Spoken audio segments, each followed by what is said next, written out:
Bueno, muy bien. ¿Qué nos convoca hoy? Nos convoca en este taller teórico práctico, que lo quise plantear por fuera del curso porque es un tópico adicional. Nos convoca la determinación de las órbitas de los cuerpos pequeños.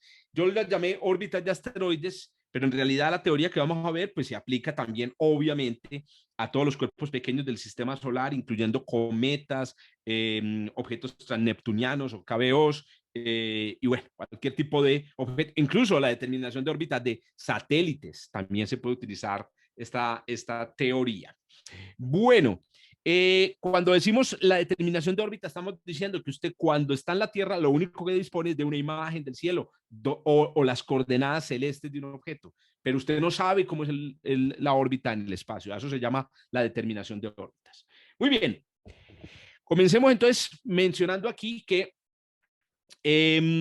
todo comienza, o sea, normalmente nosotros tenemos una visión un poco, a veces, un poco romántica de lo que hacen otros profesionales. Yo tengo una visión romántica de lo que hacen los médicos, una visión romántica de lo que hacen los abogados, una visión romántica incluso de lo que hacen los matemáticos. Asimismo, muchas veces nosotros tenemos una visión romántica de cómo es que se estudian los cuerpos pequeños o cómo es que se determina la órbita de los cuerpos pequeños. Normalmente pensamos que la cosa es, pues usted tiene un conjunto de telescopios.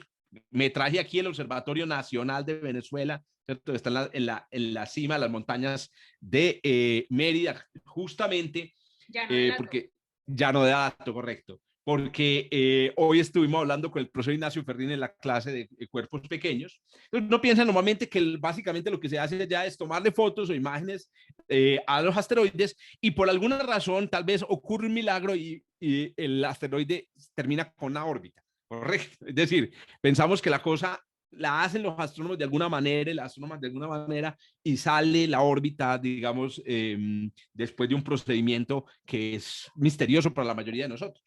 La cosa, sin embargo, es un poquito más complicada y mucho menos romántica. Comienza con imágenes como estas que ustedes ven aquí. Estas son imágenes tomadas con un telescopio de 2 metros en la cima de una montaña en Hawái. Estamos hablando de los grandes telescopios del mundo que se utilizan actualmente para la búsqueda de cuerpos pequeños del sistema solar, que se llama el telescopio del Survey Pan-STARRS. Estas son imágenes del Pan-STARRS. En realidad, esta es una captura de pantalla, viene allá a la mano de mi amigo Jonathan Ospina, que me entregó esta imagen precisamente pensando, bueno, ¿cómo hacemos para determinar la órbita de este cuerpo? Entonces ustedes pueden ver, lo que están viendo ustedes aquí es la sucesión de 3 imágenes. En realidad son 4 imágenes, aquí solamente vemos 3 posiciones, 3 imágenes sucesivas, tomadas más o menos cada 16 minutos por el telescopio la misma noche, digamos, durante la misma noche. ¿Cuál es el punto? El punto es, una vez usted tiene estos datos, ¿cuál es la órbita del asteroide? Ese es el problema que vamos a tratar de determinar o que vamos a abordar en esta sesión. Lo primero que usted tiene que hacer para hacer la determinación de la órbita de un asteroide a partir de observaciones astronómicas es la conversión de estos datos, así como se presentan aquí, datos en una imagen, ¿cierto? En coordenadas celestes. O sea, necesitamos tener lo que llamamos en astronomía la ascensión recta y la declinación, que son las coordenadas esféricas que indican la posición de los cuerpos en el cielo. Ese es el primer problema, y es que nosotros solamente tenemos 2 dimensiones en astronomía, ¿cierto? El cielo es plano para la astronomía. Y para lograr determinar la ascensión recta y la declinación se utilizan softwares como Astrométrica. Yo sé que algunos de ustedes o muchos de ustedes aquí han participado también en la campaña de búsqueda de asteroides del IASC, justamente que trabaja con Pan-STARRS. Es una campaña internacional especialmente dirigida a entusiastas aficionados, pero muchos astrónomos nos hemos metido ahí, yo también he participado. Y este es el software, por ejemplo, que utilizamos en esa campaña. ¿Qué hace estos software? Estos software toman las imágenes, la sucesión de imágenes, ¿cierto? Que uno obtiene con el telescopio y utilizando catálogos de estrellas muy completos, se logra precisar dentro de la imagen cuáles son las estrellas que están visibles. Una vez usted ha precisado la posición de las estrellas y su brillo, es posible determinar la ascensión recta y la declinación de los objetos que se están observando en la imagen. Ascensión recta, declinación y magnitud. porque también podemos determinar el brillo a partir de la imagen con este tipo de software. Astrométrica es un software solo para Windows, entonces en realidad, pues digamos, en el trabajo profesional, normalmente se utilizan otro tipo de softwares, entre ellos, por ejemplo, está astrometry.net, es un paquete escrito en C++, que también permite hacer un trabajo parecido a este, pero de forma un poco más artesanal no, mucho más profesional. Bueno, eso también es profesional, eso también es poderoso, pero el otro te permite un manejo a más bajo nivel, lo que llamamos bajo nivel, es decir, que vos puedes utilizarlo para hacer una reducción de datos, de grandes volúmenes de datos. Normalmente Astrométrica se utiliza uno por imagen o uno por paquete de imágenes. Bueno, como les digo, esto le reduce un poco el romanticismo al proceso de análisis o reducción de datos astronómicos que, como les digo, normalmente creemos que es una cosa mucho más bonito, mucho más emocionante, pero muchachos, así es la cosa. Entonces, miren, el punto de partida para nosotros es eso, ascensión recta y declinación, ¿cierto? Para la ubicación, que determina la ubicación del objeto, al menos en 3 fotografías. Ese es el punto de partida observacional para realizar la tarea que queremos realizar. ¿Cuál es esa tarea? Determinar la órbita, es decir, conocer cuáles son los parámetros de la órbita, semieje mayor, excentricidad, longitud del nodo ascendente, todos los parámetros de la órbita que conocemos en la astronomía. Con esos parámetros orbitales, entre otras cosas, se puede determinar, por ejemplo, la distancia a la que se encuentra el asteroide, que es muy interesante. A punta de una imagen que es completamente plana en 2 dimensiones, utilizando el procedimiento que vamos a aprender a utilizar hoy, pues puedes conocer la profundidad del cielo, saber a qué distancia está el objeto. Bueno, este espacio que yo llamé un taller teórico práctico se divide en 2 partes. La primera parte es esta que estamos viendo, una parte teórica, una parte en la que desarrollamos hasta cierto nivel de profundidad la teoría del método, y una parte práctica. Yo espero más o menos a las 7 de la noche empezar la parte práctica en Python. No es muy complicada, pero hay que conocer algunas cosas importantes y yo creo que es la parte que más nos interesa o que más le interesa a los que están asistiendo a este taller. De nada nos serviría tener aquí la teoría, ¿cierto? Si no pudiéramos ver si funciona y cómo funciona. Muy bien. Para comenzar entonces a construir la teoría, vamos a empezar con unas definiciones básicas geométricas relacionadas con el problema. Entonces estamos asumiendo que aquí obviamente las escalas no son las correctas, ¿cierto? Así que no nos confundamos, no quiere decir que tenemos que hacer una observación de estos objetos cada mes o cada 3 meses. En realidad, en las observaciones, por ejemplo, el Pan-STARRS, como les decía ahorita, las observaciones se toman cada 16 minutos, que es un tiempo relativo muy corto para la escala astronómica. Entonces yo tengo la ubicación, yo observo mi asteroide, mi cuerpo pequeño, en 3 posiciones distintas. Como la observación se hace desde la Tierra, obviamente la posición de este asteroide está referida a la Tierra. Vamos a llamar al vector de posición del asteroide referido a la Tierra ρ, ¿cierto? En esta voy a utilizar aquí la notación que utilizan muchos libros, y es la idea de que lo que está en negrilla es un vector. En algunos casos utilizo una negrilla, en otros casos utilizo la cantidad con la flecha arriba, pues representando con una cantidad vectorial. Muy bien, cada uno de estos vectores se conoce en tiempos diferentes. El arroba aquí va a representar en el tiempo T1, en el tiempo T2 y en el tiempo T3. Muy bien, resulta que uno de los requisitos fundamentales para determinar la órbita del asteroide es que nosotros tengamos la manera de determinar la posición del observador en el espacio respecto al Sol. Es decir, es indispensable que tengamos un modelo, una teoría para calcular en la fecha en la que estamos observando el asteroide dónde está la Tierra. ¿Dónde está la Tierra respecto al Sol? Vamos a ver ahorita que para hacer eso vamos a utilizar un software, un sistema de información muy interesante que utiliza NASA que llama SPICE, NASA SPICE, que hemos mencionado en el curso de cuerpos pequeños. Hoy vamos a profundizar más en él. Bueno, ¿por qué aparece aquí con un signo menos? Porque el vector R mayúsculo aquí es el vector dirigido de la Tierra al Sol. En realidad, para observaciones geocéntricas, para observaciones referidas a la Tierra, los vectores salen de la Tierra. Entonces, el vector R1 es el vector que va de la Tierra al Sol. Por eso, entonces, aquí utilizo el signo menos. R1 y menos R2. Esto es importante tenerlo en cuenta para la escritura de las ecuaciones que vamos a hacer enseguida. Muy bien, estos son vectores, entonces miren, estos son los vectores relativos de las observaciones, estos son vectores teóricos y estos son los vectores que yo quiero determinar. Yo quiero determinar la posición del cuerpo, pero relativa al Sol. Vamos a llamar a esos vectores de la posición del cuerpo R minúscula en las tres posiciones. Muy bien, este es el problema entonces. ¿Cómo determinar R1, R2, R3 solamente con las coordenadas celestes? Hay una relación aquí fundamental que necesitamos utilizar, que necesitamos tener presente, y es que estos tres vectores están relacionados. Y es muy sencillo saberlo. Miren, por ejemplo, el vector R es la suma de este vector más este vector. Como este vector es ρ1 y este vector es menos R, entonces R es igual a ρ menos R. Correcto. Ustedes también lo pueden ver pensando en que este es LR. Entonces, claro, el R es la diferencia entre estos dos vectores. Correcto. Muy bien.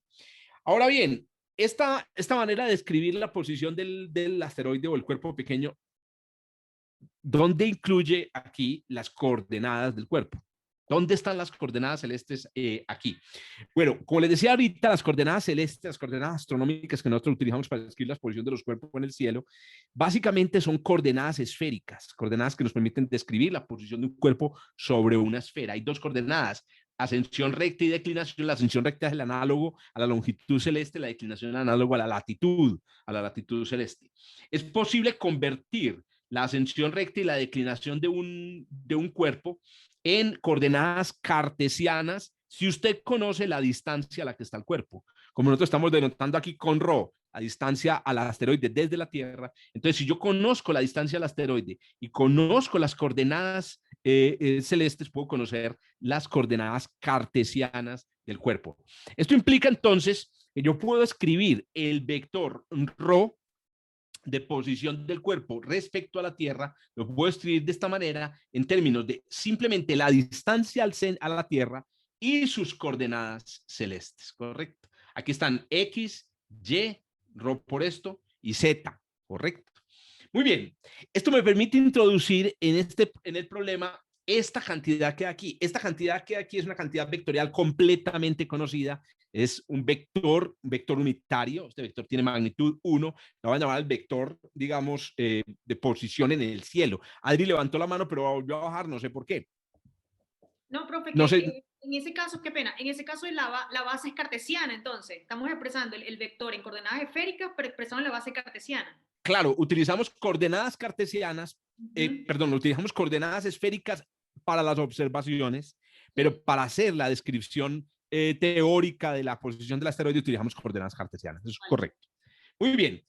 Listo, entonces atención con el vector U, porque es un vector que va a ser muy importante, especialmente ahorita en la implementación, de tal manera que miren cómo se escribe el vector ρ, el vector que va de la Tierra al asteroide, simplemente se escribe como la distancia, miren que ya no tiene negrilla, multiplicado por el vector unitario U, que es es un vector conocido. Este vector es conocido porque yo tengo las coordenadas en el cielo del asteroide.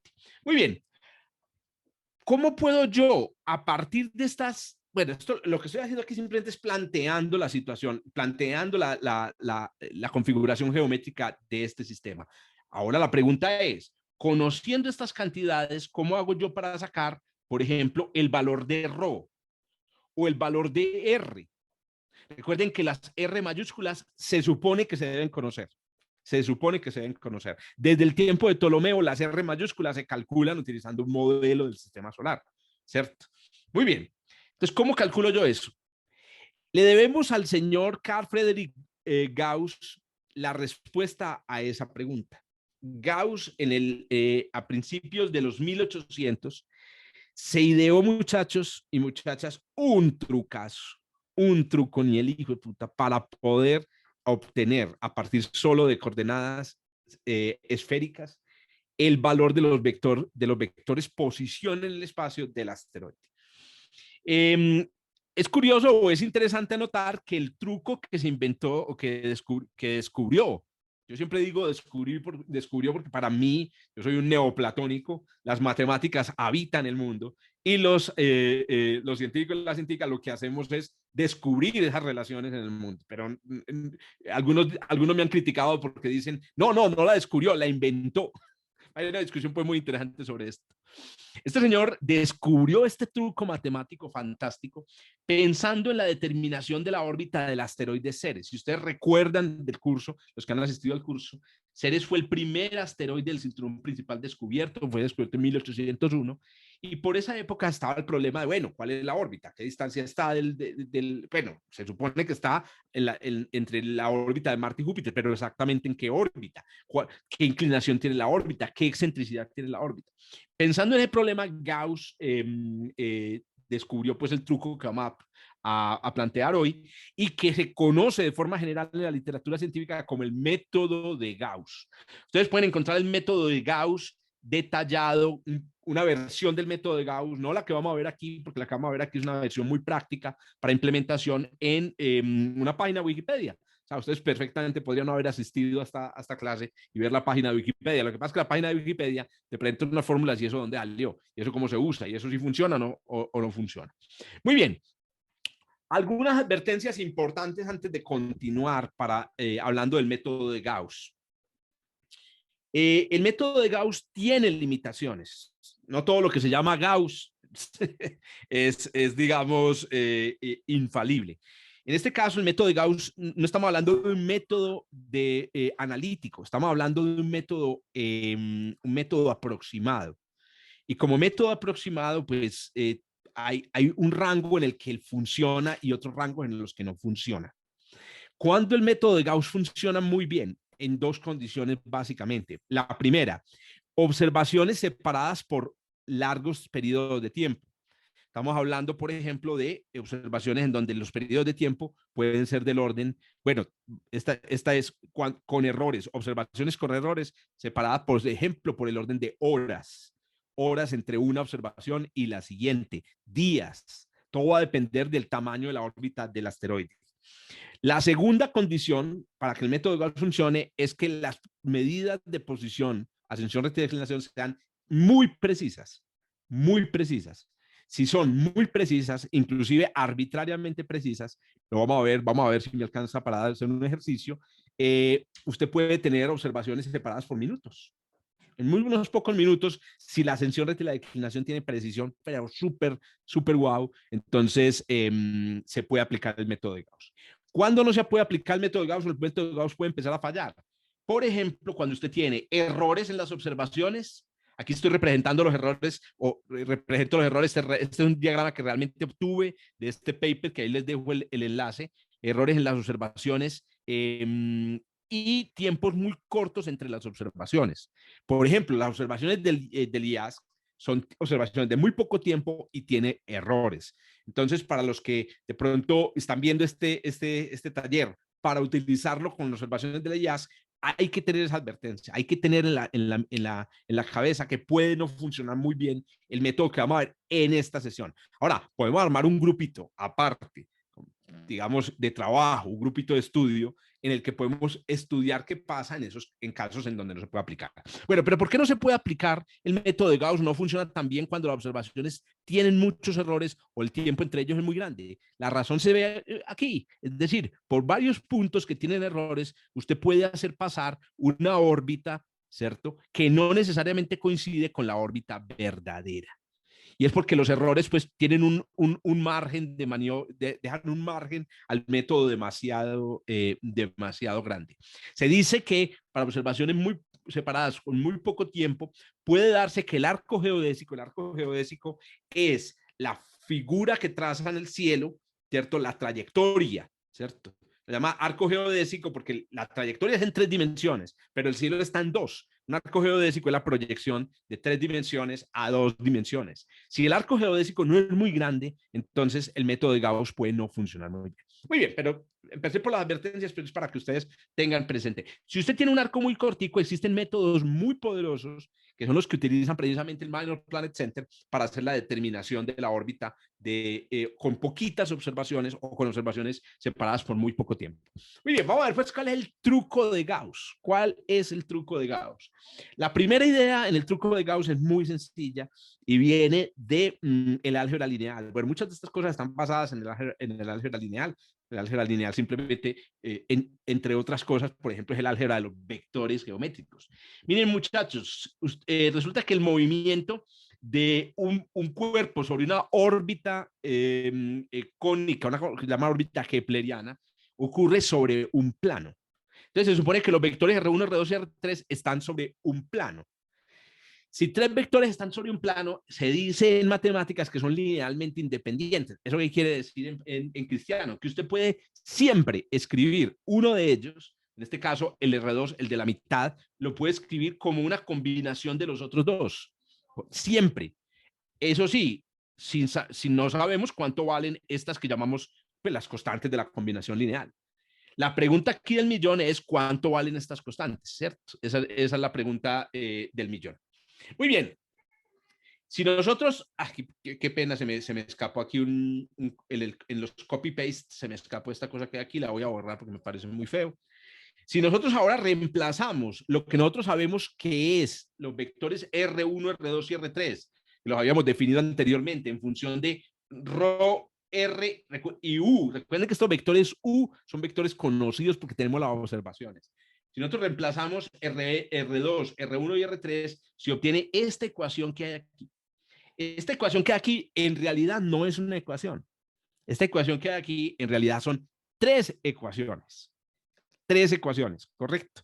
¿Por qué son tres ecuaciones? Por cada componente de los vectores hay una ecuación. ¿Qué cosas no se conocen en esta ecuación? No se conocen ρ1, ρ2 y ρ3. Y ahí empieza el ingenio de Gauss. Él dice, claro, lo que yo tengo aquí es un sistema de tres ecuaciones y tres incógnitas. Pero hay un problema. En estas tres ecuaciones también hay otras cantidades que no conozco. A ver, quiero que hablen, quiero que no sea yo todo, aunque yo estoy grabando esto como para dejarlo por ahí en YouTube y que algunos conozcan el método de esta forma que lo vamos a ver. ¿Qué otras cosas no conozco yo dentro de estas tres ecuaciones que hay aquí? Las constantes, C1 y C3.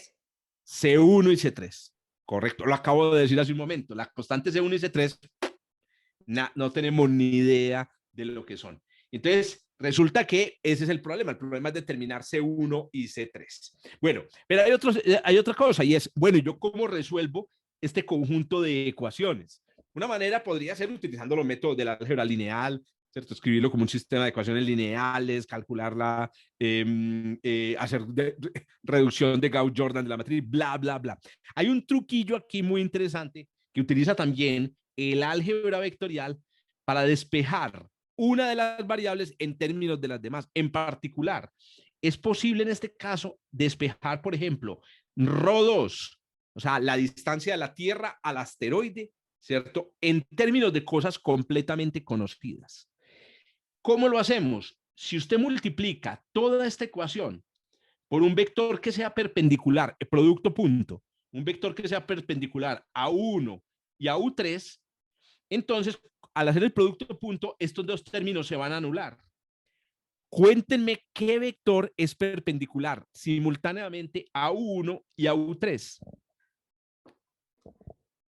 Un vector perpendicular a U1 y a U3, a los dos. U2, profe. ¿O U2. no? Interesante. Recordemos qué es U1, U2, U3. Es importante, y gracias, Nico, por decirlo. U1, U2 y U3 son los vectores dirigidos en el cielo hacia donde se observa el asteroide en las tres fotografías, ¿correcto? Pero ya no necesariamente son perpendiculares. Exacto, aquí los vemos, mírenlos aquí. Este sería U1, U2 y U3, y no son perpendiculares necesariamente. No necesariamente. Pero sí podemos definir uno como el producto vectorial entre uno y el otro, y ese sí sería el perpendicular a ellos. Esa es la idea, correcto. Yo puedo multiplicar toda esta ecuación punto por el producto vectorial entre U1 y U3. Y al multiplicar esta ecuación por el producto vectorial entre 1 y 3, desaparece ρ1. El término de ρ1 desaparece porque este vector es perpendicular, el producto punto es 0. Desaparece ρ3. Y miren que lo que me queda ahí son cantidades todas conocidas. Conocidas entre comillas, ¿cierto? Al hacer el producto y despejar ρ2, miren lo que yo tengo. Claro, porque miren, yo tengo R2 multiplicado por 1 cruz U3, ¿cierto? A este lado me queda menos C1 R1.1 cruz U3 menos C3 R3 cruz 1 cruz U3 dividido U2.1 cruz U3. Entonces, esta es una manera muy elegante, muy bonita, también un truco, digamos, de Gauss para encontrar entonces ρ2. Eso sí, siempre y cuando, o con la condición de que yo conociera C1 y C3. Adriana, pregunte mi hija. Profe, pero ya va, o sea, uno matemáticamente uno sí puede definir perfectamente ese producto vectorial. Mi pregunta ahora es, ¿y físicamente qué significa ese vector ahora? En este momento, no, ese vector no tiene absolutamente Okay. ningún significado físico, O sea, por porque lo ejemplo, único que por solo ejemplo, tiene un valor vector de algebraico en este disposición, contexto. pero este qué significa, todavía no se sabe, ¿ok? No, exacto. U1 cruz U3 no tiene absolutamente ningún significado físico en este momento. Muy bien. ¿Qué sucede? Un procedimiento similar se puede utilizar para despejar cualquiera de los otros ROs.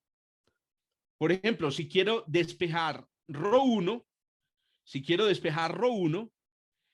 puedo multiplicar toda la ecuación por el producto punto de U2 cruz U3.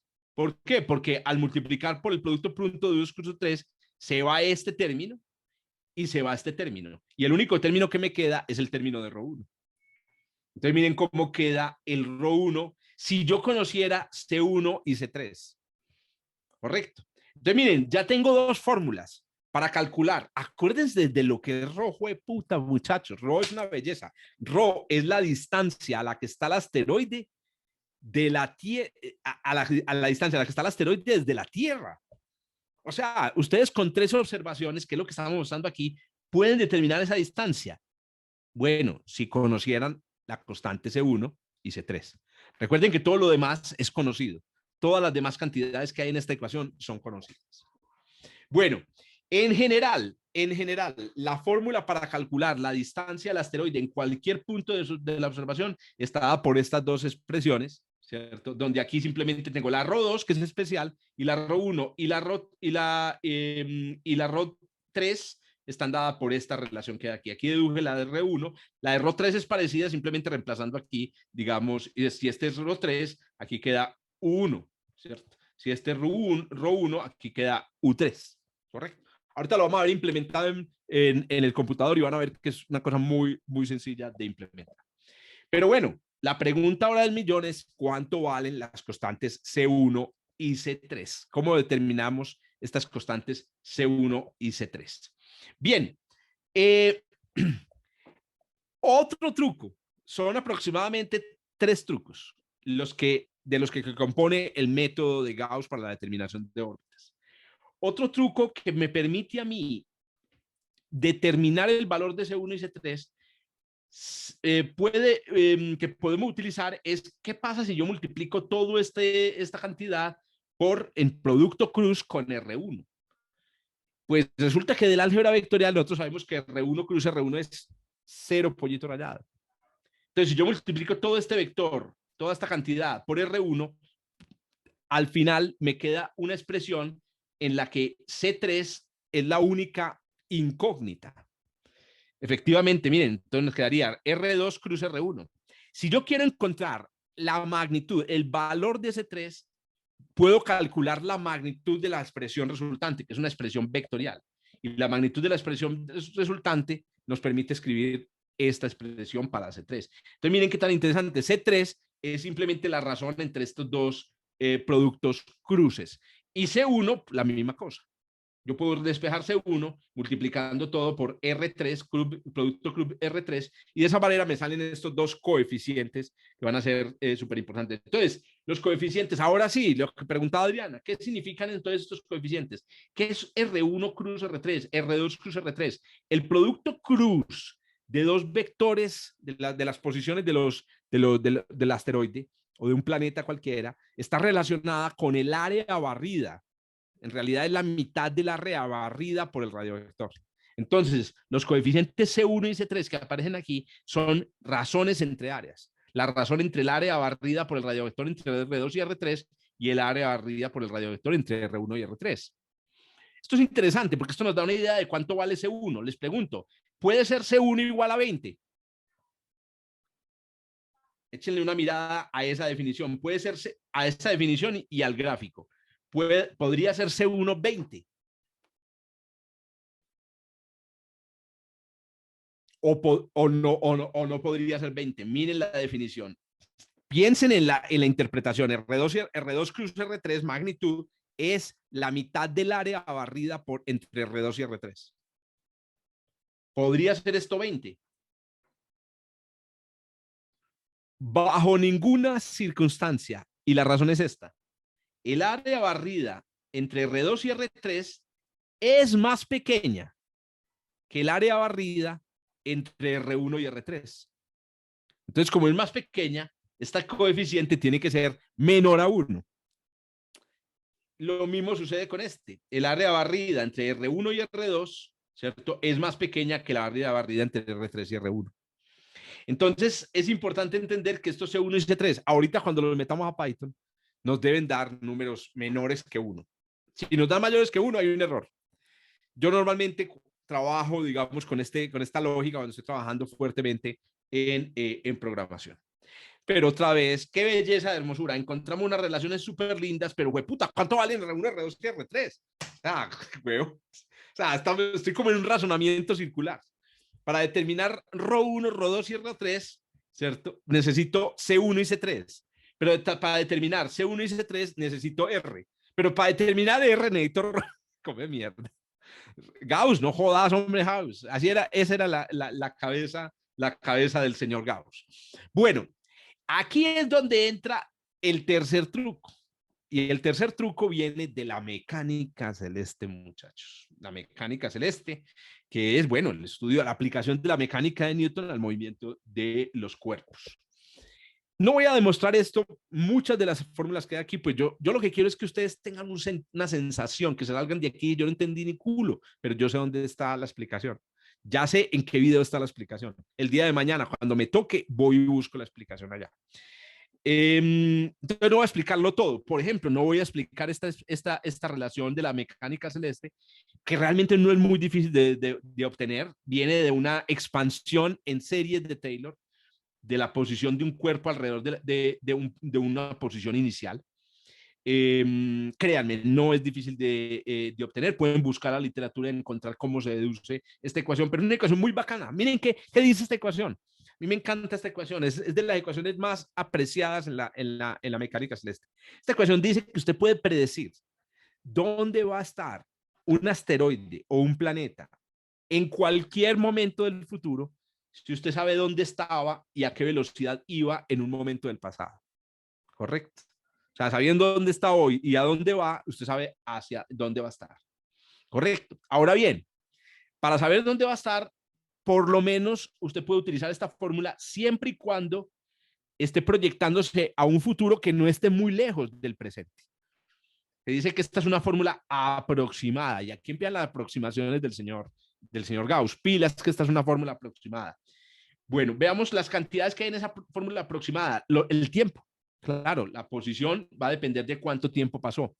¿Qué otra cantidad aparece aquí? La distancia a la que está. Pero hay otra cantidad nueva que aparece aquí, que es mu. Mu es G multiplicado por la masa del cuerpo atractivo. Esto se llama el parámetro gravitacional. Es muy utilizado en la descripción de las órbitas. En el curso de cuerpos pequeños lo hemos visto aparecer una y otra vez a través del curso. Doña Ana Catalina, cuente pues, mija. Profe, usted dice que no esté muy lejano en el tiempo, aproximadamente ¿cuánto? Excelente. Entonces, mira, un asteroide, ¿qué periodo? A ver, les voy a decir un asteroide, por ejemplo, del cinturón principal. Un periodo de un año le suena para un asteroide del cinturón principal. ¿Habrán asteroides del cinturón principal con un periodo de un año? No, muy bajito. Muy bajito. Ese es el periodo de la Tierra.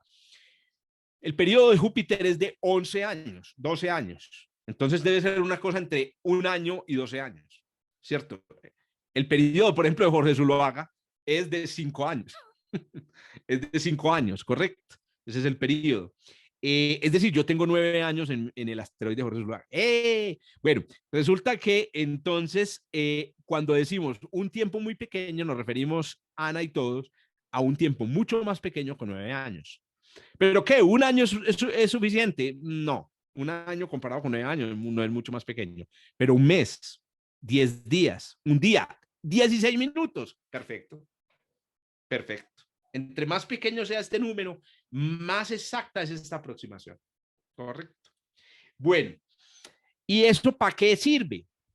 ¿Esto con qué se come? ¿Esto para qué sirve? Bueno, primero, un asunto de notación. Como estas fórmulas son tan complicadas, pues tan complicadas no, porque son fórmulas muy sencillas, le ponemos nombre a estas dos cantidades. Estas dos cantidades que hay aquí, que solo dependen del tiempo, se las llaman las funciones f y g en mecánica celeste. Son las funciones que me permiten calcular la posición del cuerpo a partir de su posición y su velocidad en un momento dado del tiempo. Funciones f y g.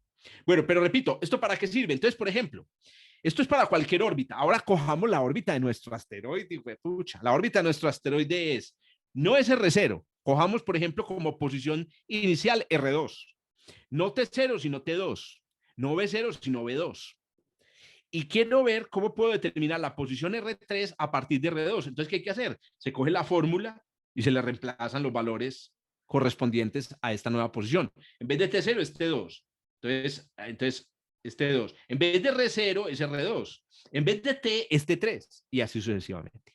Correcto. Entonces yo puedo determinar la R3 en función de la R2. Ah, interesante. Interesante. Eso significa que en esta fórmula R3 en realidad depende de la R2. O sea que en esta fórmula no hay 1, 2 y 3 cantidades, solamente hay 2, R2 y R1, porque la R3 se puede escribir en términos de la R2. Pero va más allá, resulta que yo también puedo escribir el R1, también lo puedo escribir en función del R2 y el B2. Entonces otra vez, en esta fórmula, ¿cuánto valen R1, R2 y R3? No es cierto, es cuánto vale R2, porque basta con que usted sepa R2 para que sepa cuánto vale R1 y R3. Por eso es que decimos que la mecánica celeste salva la patria. La cosa, no hay que afanarse por un problemilla, y es que también necesitamos saber la puta velocidad. Ya le metimos otra pata a esta huevona. Porque es que una cosa es saber, ya teníamos las posiciones, ahora tenemos que meter la velocidad. Tenemos una suerte impresionante. La suerte se llama la suerte del qué. La suerte del astrónomo o la suerte del astrónoma.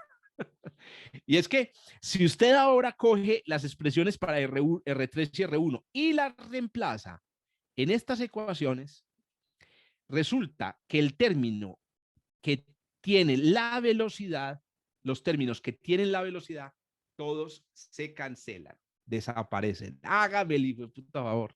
Y resulta que las expresiones para el C1 y el C3 terminan dependiendo única y exclusivamente del valor de las funciones f y g. Pónganle atención a estas relaciones porque en estas relaciones, miren, la C1 y la C3 solamente son función de las f y las g que solo dependen de los tiempos. De los tiempos. Entonces, muchachos, estamos a un pelo, hueputa, a un pelo porque ya tenemos el C1 y el C3. Estamos a un pelo. Solo que hay un pequeño inconveniente. Y el pequeño inconveniente es R2. Puta marica. Logramos reducir todo a una expresión sencilla, pero necesitamos saber cuánto vale R2. Muy bien.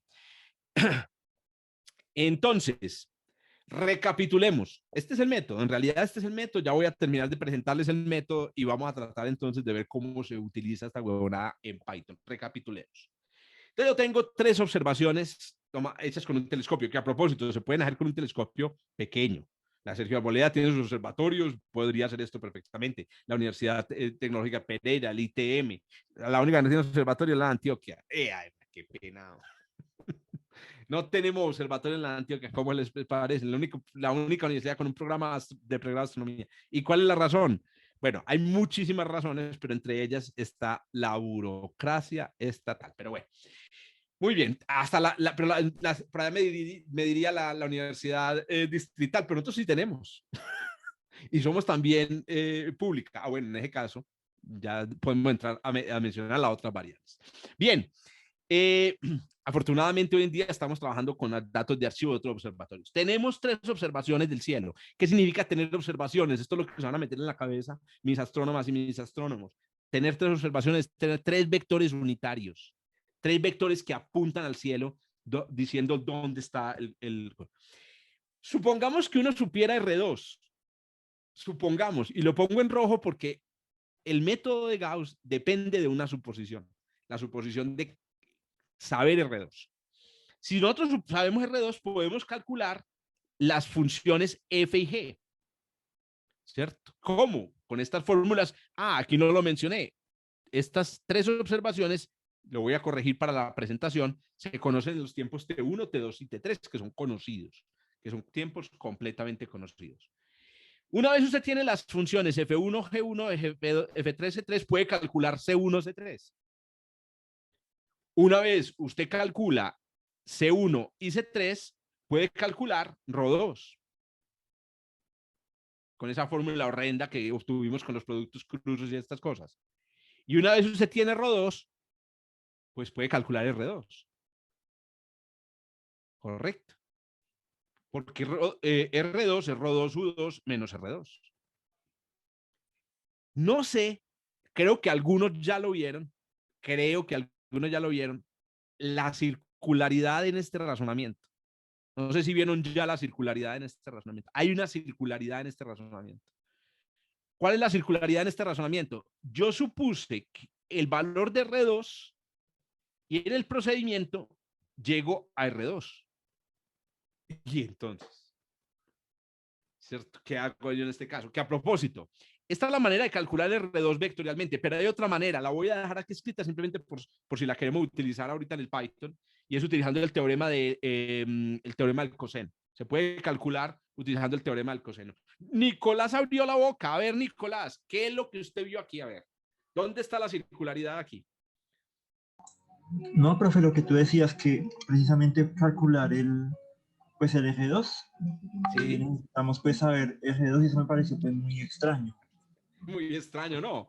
¿Qué es esta ¿Cómo? mierda? Bueno, resulta que esa propiedad es una propiedad conocida en algoritmos numéricos desde el tiempo de los babilonios. Hay un método muy famoso que llaman el método babilónico para sacar la raíz cuadrada de un número. Es un método súper bacano. Vamos a ver si me acuerdo y se lo escribo por aquí. Es muy bacano. Es un algoritmo que nos debieron haber enseñado en el colegio. No sé por qué no lo enseñan en el colegio, porque es súper ingenioso. Miren el algoritmo. El algoritmo funciona. Vamos a ver si me acuerdo cómo les digo. Estoy aquí tratando de anotar sobre la cosa. Digamos que usted quiere sacar la raíz cuadrada de 10. Entonces el algoritmo funciona. Usted quiere sacar, esta es la raíz cuadrada de 10. El algoritmo funciona así. Adivine. ¿Cuál es la raíz cuadrada de 10 aproximadamente?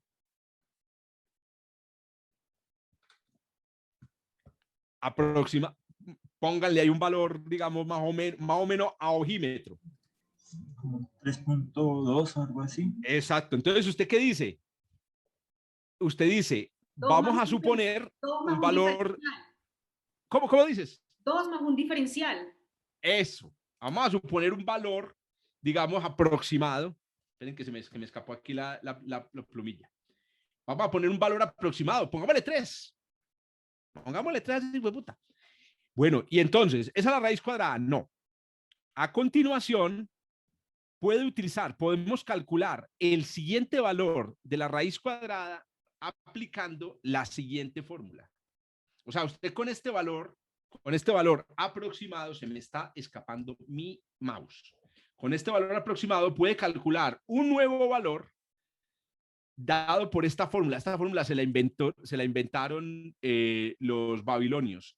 10 dividido 3 más 3 dividido 2. ¿Cierto? Miren esto tan interesante. 10 dividido 3 más 3 dividido 2. 10 dividido 3 nos da 3.33 más 3. Esto nos da como 3.2. Correcto. Entonces es muy raro porque si usted parte de un valor adivinado y obtiene entonces una mejor respuesta. ¿Qué hace a continuación? Invención de los babilonios. Vuelve y repite esta fórmula, pero no con el original, sino con el nuevo. Más 3.2 dividido 2. Y eso le da a usted 3.145, no sé, cualquier cosa. Y ahora usted vuelve y repite lo mismo y así sucesivamente. Es decir, lo que estamos viendo aquí es la base de lo que se conoce en los métodos numéricos. Ojo, desde el tiempo de los hijueputas babilonios como un método iterativo. Este es un método iterativo, correcto. Esperen que se me deshabilitó aquí el mouse. No, fue pucha mouse de mierda. Se me deshabilitó.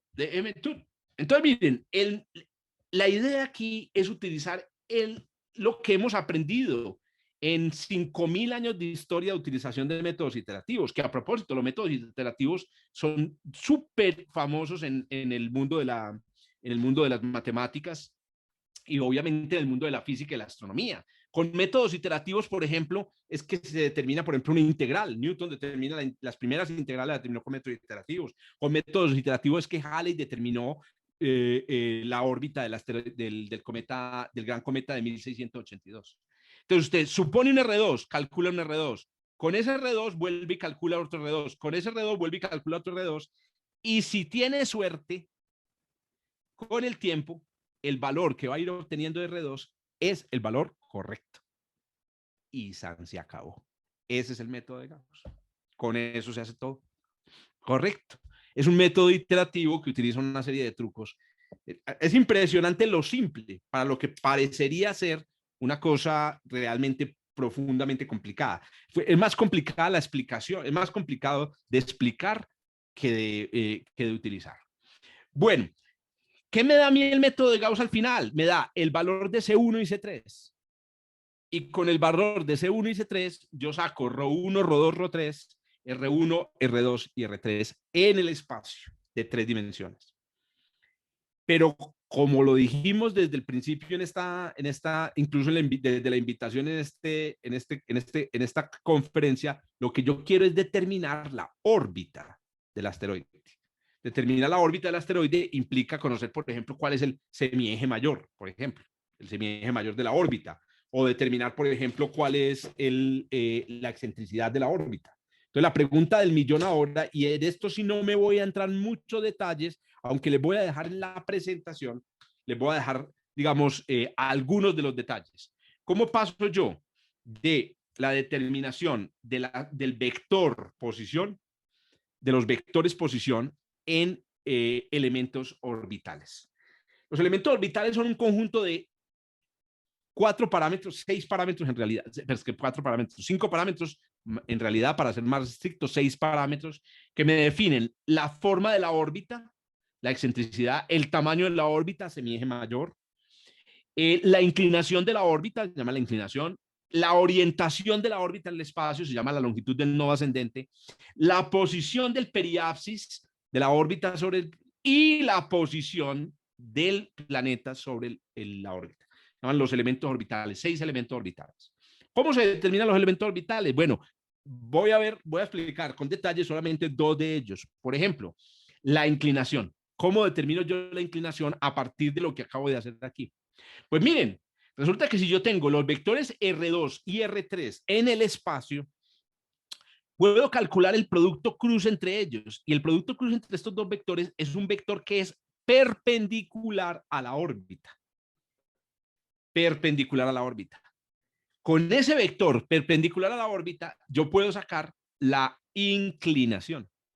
Se puede sacar la inclinación. ¿Cómo se saca la inclinación? Resulta que la componente Z de ese vector perpendicular a la órbita, ¿cierto?, puede darnos el valor de la inclinación. Esto simplemente aplicando aquí la definición de la tangente. Pero también, ya le respondo a Adriana, podemos sacar la orientación de la órbita, porque este vector H, ¿cierto? Va a estar orientado en el espacio, como la punta de un trompo, va a estar orientado en el espacio. Y usted puede sacar el valor de la orientación, que es la longitud del nodo ascendente, también con las componentes. Entonces, miren, si yo puedo calcular las componentes X, Y, Z de este producto vectorial, puedo sacar por lo menos estos dos elementos orbitales. Adri, levanta y baja la mano, levanta y baja la mano. A ver qué le pasó, pues, mija. Aquí estoy. Es como si fuese un plano osculador, como si fuese el vector binormal. Sí, correcto. Así es. Así es. Muy bien. ¿Cómo saco yo los otros parámetros orbitales? Repito, no voy a entrar en mucho detalle aquí, solamente quiero mostrarles que es posible. ¿Cómo puedo sacar yo los otros parámetros orbitales? Hay un ángulo aquí muy importante, que es el ángulo como de posición, lo voy a llamar así, que es el ángulo que va de la línea de los nodos hasta la posición del cuerpo. Ese ángulo es igual a la suma de lo que llaman la anomalía verdadera y el argumento del periapsis. Resulta que no es difícil mostrar que es posible relacionar cantidades conocidas, R ya la conozco, I la conozco, Z lo conozco, el Z y el vector R lo conozco. Estas cantidades conocidas es posible relacionarlas y esto me lleva a que es posible encontrar la suma de F más omega a partir de todas las cantidades conocidas. Todas estas son cantidades conocidas. Entonces nos permite calcular F más omega. Muy bien, pero eso no es suficiente. Necesitamos también calcular, por ejemplo, el semieje mayor. Pues resulta que para el semieje mayor se puede utilizar otra relación muy interesante que se llama la segunda ley de Kepler. La segunda ley de Kepler dice que la velocidad a la que el radio vector barre el área, barre la órbita, es una constante del problema. Se llama la constante H. Si el tiempo transcurrido es muy pequeño, uno puede aproximar esta constante en vez de una derivada por unas diferencias. Y esta delta A que aquí se puede aproximar con un producto cruz. Entonces, de esa manera yo puedo, miren, todas estas son cantidades conocidas. R1, R2 es conocida. U1 y U2 se puede calcular, correcto. Y con eso puedo sacar el valor de la H. Resulta que la constante H y mu nos dan un parámetro de la órbita que se conoce como el semilatus rectum. El semilatus rectum es el tamaño de la órbita. O sea que con estas dos ecuaciones yo puedo sacar el tamaño de la órbita. La excentricidad es un poquito más difícil de calcular. Yo puedo despejar de aquí la excentricidad, pero depende de la F. Entonces, una cosa que se hace en mecánica celeste es que se despeja E por coseno de F. A esa cantidad se la llama normalmente en mecánica celeste una Q mayúscula. Y resulta que una manipulación algebraica suficientemente ingeniosa nos permite calcular la F a partir de las Q mayúsculas, y las Q mayúsculas son todas cantidades conocidas. Yo conozco P, conozco R, entonces puedo conocer Q, correcto. Y conozco las U's y eso me da el valor de la F. Y finalmente la excentricidad está por esta relación que aquí otra vez en función de las QSCs. Y eso es todo. Ahí están todos los elementos orbitales, solamente con los vectores R1, R2 y R3. Volvamos a hacer un recapitulado de esta última parte. Ya estamos terminando, vamos a pasar a Python. Entonces, aquí está cómo se obtiene a partir de los R1, R2 y R3. En realidad, solo se necesitan dos vectores, o R2 o R3, o R1 y R2. ¿Cómo se obtienen todas las propiedades de la órbita? ¿Cierto? Inclinación, longitud del nodo ascendente, P, F, E, ¿cierto? Todas las cantidades salen a partir de esto. Y colorín colorado, este cuentecito se ha acabado. Ese es el método de Gauss, muchachos. Correcto. Bueno, uno diría que hasta, pues eso es, ¿cierto? ¿Qué más vamos a hacer? Yo soy de la filosofía de que usted hasta que esta huevonada no la monte en Python, usted no entendió ni culo. Si usted no es capaz de montar esto en Python, y no me vengan que ahí los estoy viendo en las pruebas del curso de, profe, yo no sé Python. No sea gallina, hombre. No, oiga, que a propósito ese dicho de ser gallina es muy interesante, porque las gallinas, a ver, por ahí leí un libro que llama ¿cómo es que se llama? El ingenio de los pájaros. El ingenio de las aves, y explicaban de dónde venía el dicho de ser gallina, pero el origen es bacano, el origen es, se los quedo viendo, tiene un origen muy interesante. No sean gallinas, no sean gallinas. El Python, claro, si usted ve el Python, hay un lenguaje que no conozco, no, vamos a utilizar el Python como una calculadora. Ese es el punto, tratar de utilizar el Python como una calculadora. Cada vez que usted no sepa qué hacer, pues lo investiga en internet. Por ejemplo, necesitamos calcular un producto cruz. Ay, puta.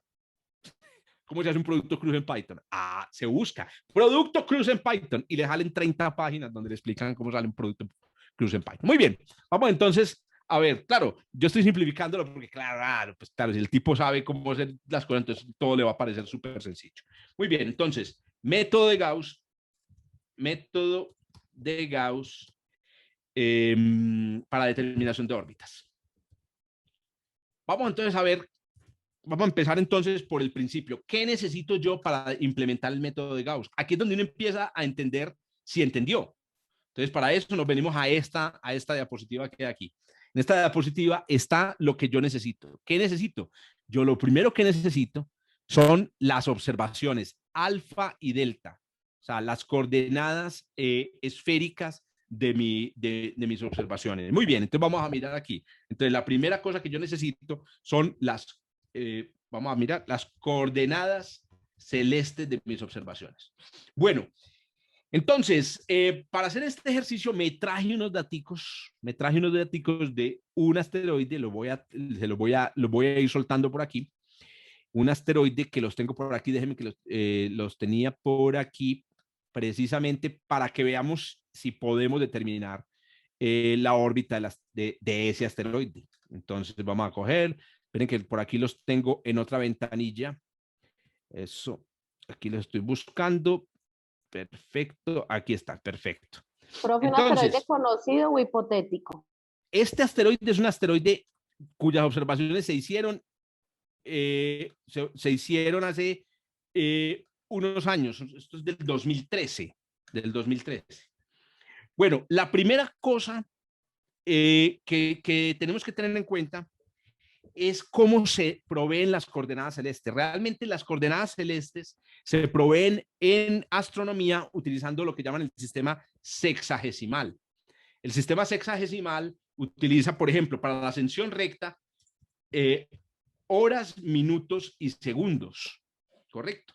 Si volvemos a la presentación, miren, por ejemplo, en un programa como Astrométrica, cuando usted determina las coordenadas, aparecen estas propiedades: 0, 8, 22, 19, 35.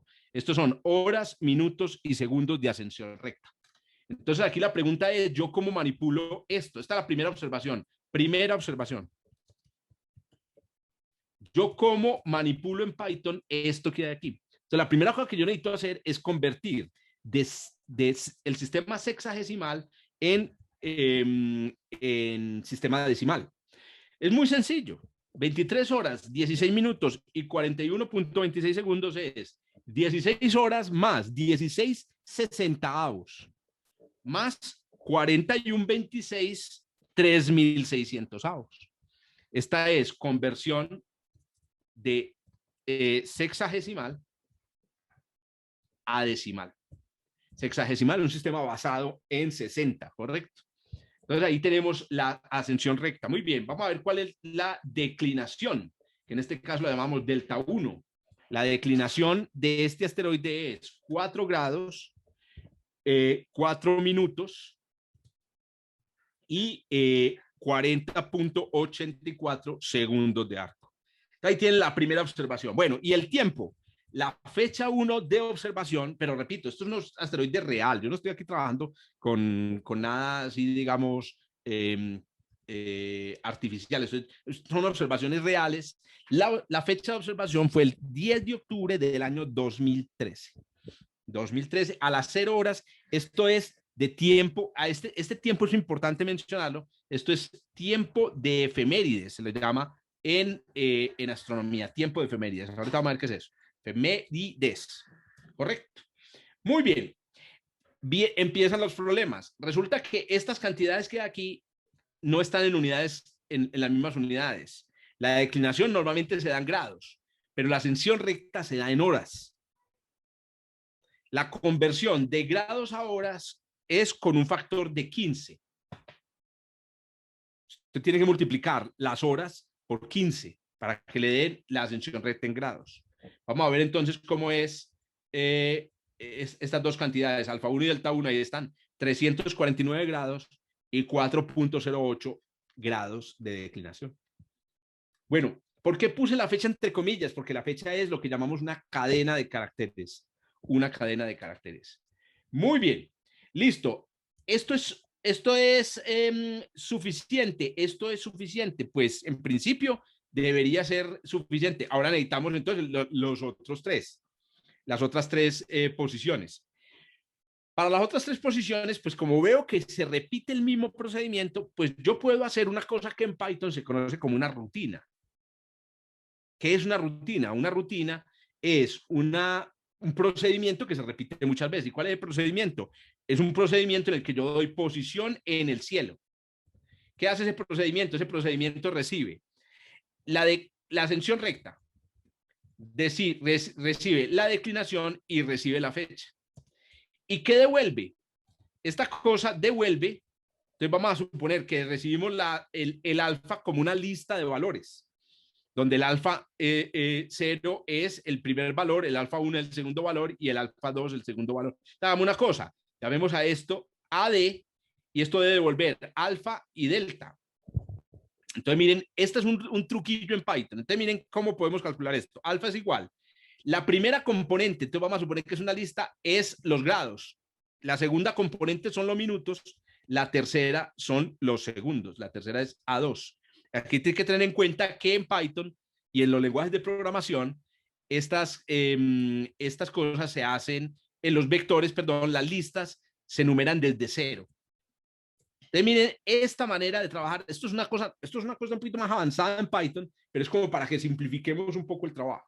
Simplifiquemos el trabajo. Entonces, miren, para indicar la segunda observación, ya no escribo todo como está ahí, sino que escribo así, alfa 2, delta 2, y escribo posición en el cielo, y entre paréntesis y entre corchetes, los corchetes indican una lista, ya pongo la posición en el cielo, que es en ascensión recta, 23 horas, 35 minutos, 23.76 segundos. Y en declinación, 5 grados, 40.72 minutos y, 5 grados, 54 minutos y 40.72 segundos. ¿Y cuál es la es días después de esto? Entonces, miren, cuando yo corro esto y le digo cuánto vale alfa 2 y delta 2, él me está mostrando los valores convertidos. Ah, se me olvidó aquí multiplicar por 15. Hay que multiplicar por 15 esta cantidad que hay aquí. A eso se lo llama una rutina, una cosa que usted va a utilizar muchas veces. Finalmente, la última observación, la tercera observación, obviamente lo que yo estoy haciendo aquí es que se me sale lo programador. Los que son programadores aquí o programadoras saben que uno cuando empieza a ver este tipo de cosas hace esto. Ahora, lo que yo estoy utilizando aquí es una estrategia didáctica de trabajar en programación que me la robo yo de la carpintería. ¿Cómo aprende un carpintero carpintería? Entonces, ¿usted qué diría? No, pues se va para el SENA, ¿cierto? Y hace un curso de carpintería. Error. Los carpinteros van al SENA simplemente para que les paguen más en la carpintería. El carpintero en realidad aprende en una puta carpintería, carpinteriando, ¿cierto? Entonces, ¿y cómo se aprende a carpinteriar? Cuando usted llega a la carpintería el primer día, no le dicen, hágame esa silla, Luis XV, no, marica, usted es que huevón. Se me para aquí al lado y me ve. Ah, pero ¿qué hago? Me pasa un clavo, me pasa el martillo y me ve trabajar y puta. Y al final se aprende a carpinteriar. Eso es lo que yo hago. Eso es lo que estamos haciendo justamente aquí. Estamos aprendiendo a carpinteriar, viendo a otro carpinteriando. Pero bueno, eso puede crear una sensación maluquita, como de que, ay, no estoy haciendo nada, puta, no me está enseñando nada, pero les aseguro, es poderoso. Yo aprendí a programar en parte así, en parte obviamente trabajando con mi primer profesor de programación, que era así, y todos mis amigos decían, pero güey, puta, pero no explica nada, etcétera, y era que nos estaba enseñando como un carpintero. Bueno, ya tenemos alfa, delta, pero ¿dónde están los tiempos? T, el tiempo T. Esos tiempos son súper importantes para nuestro cálculo.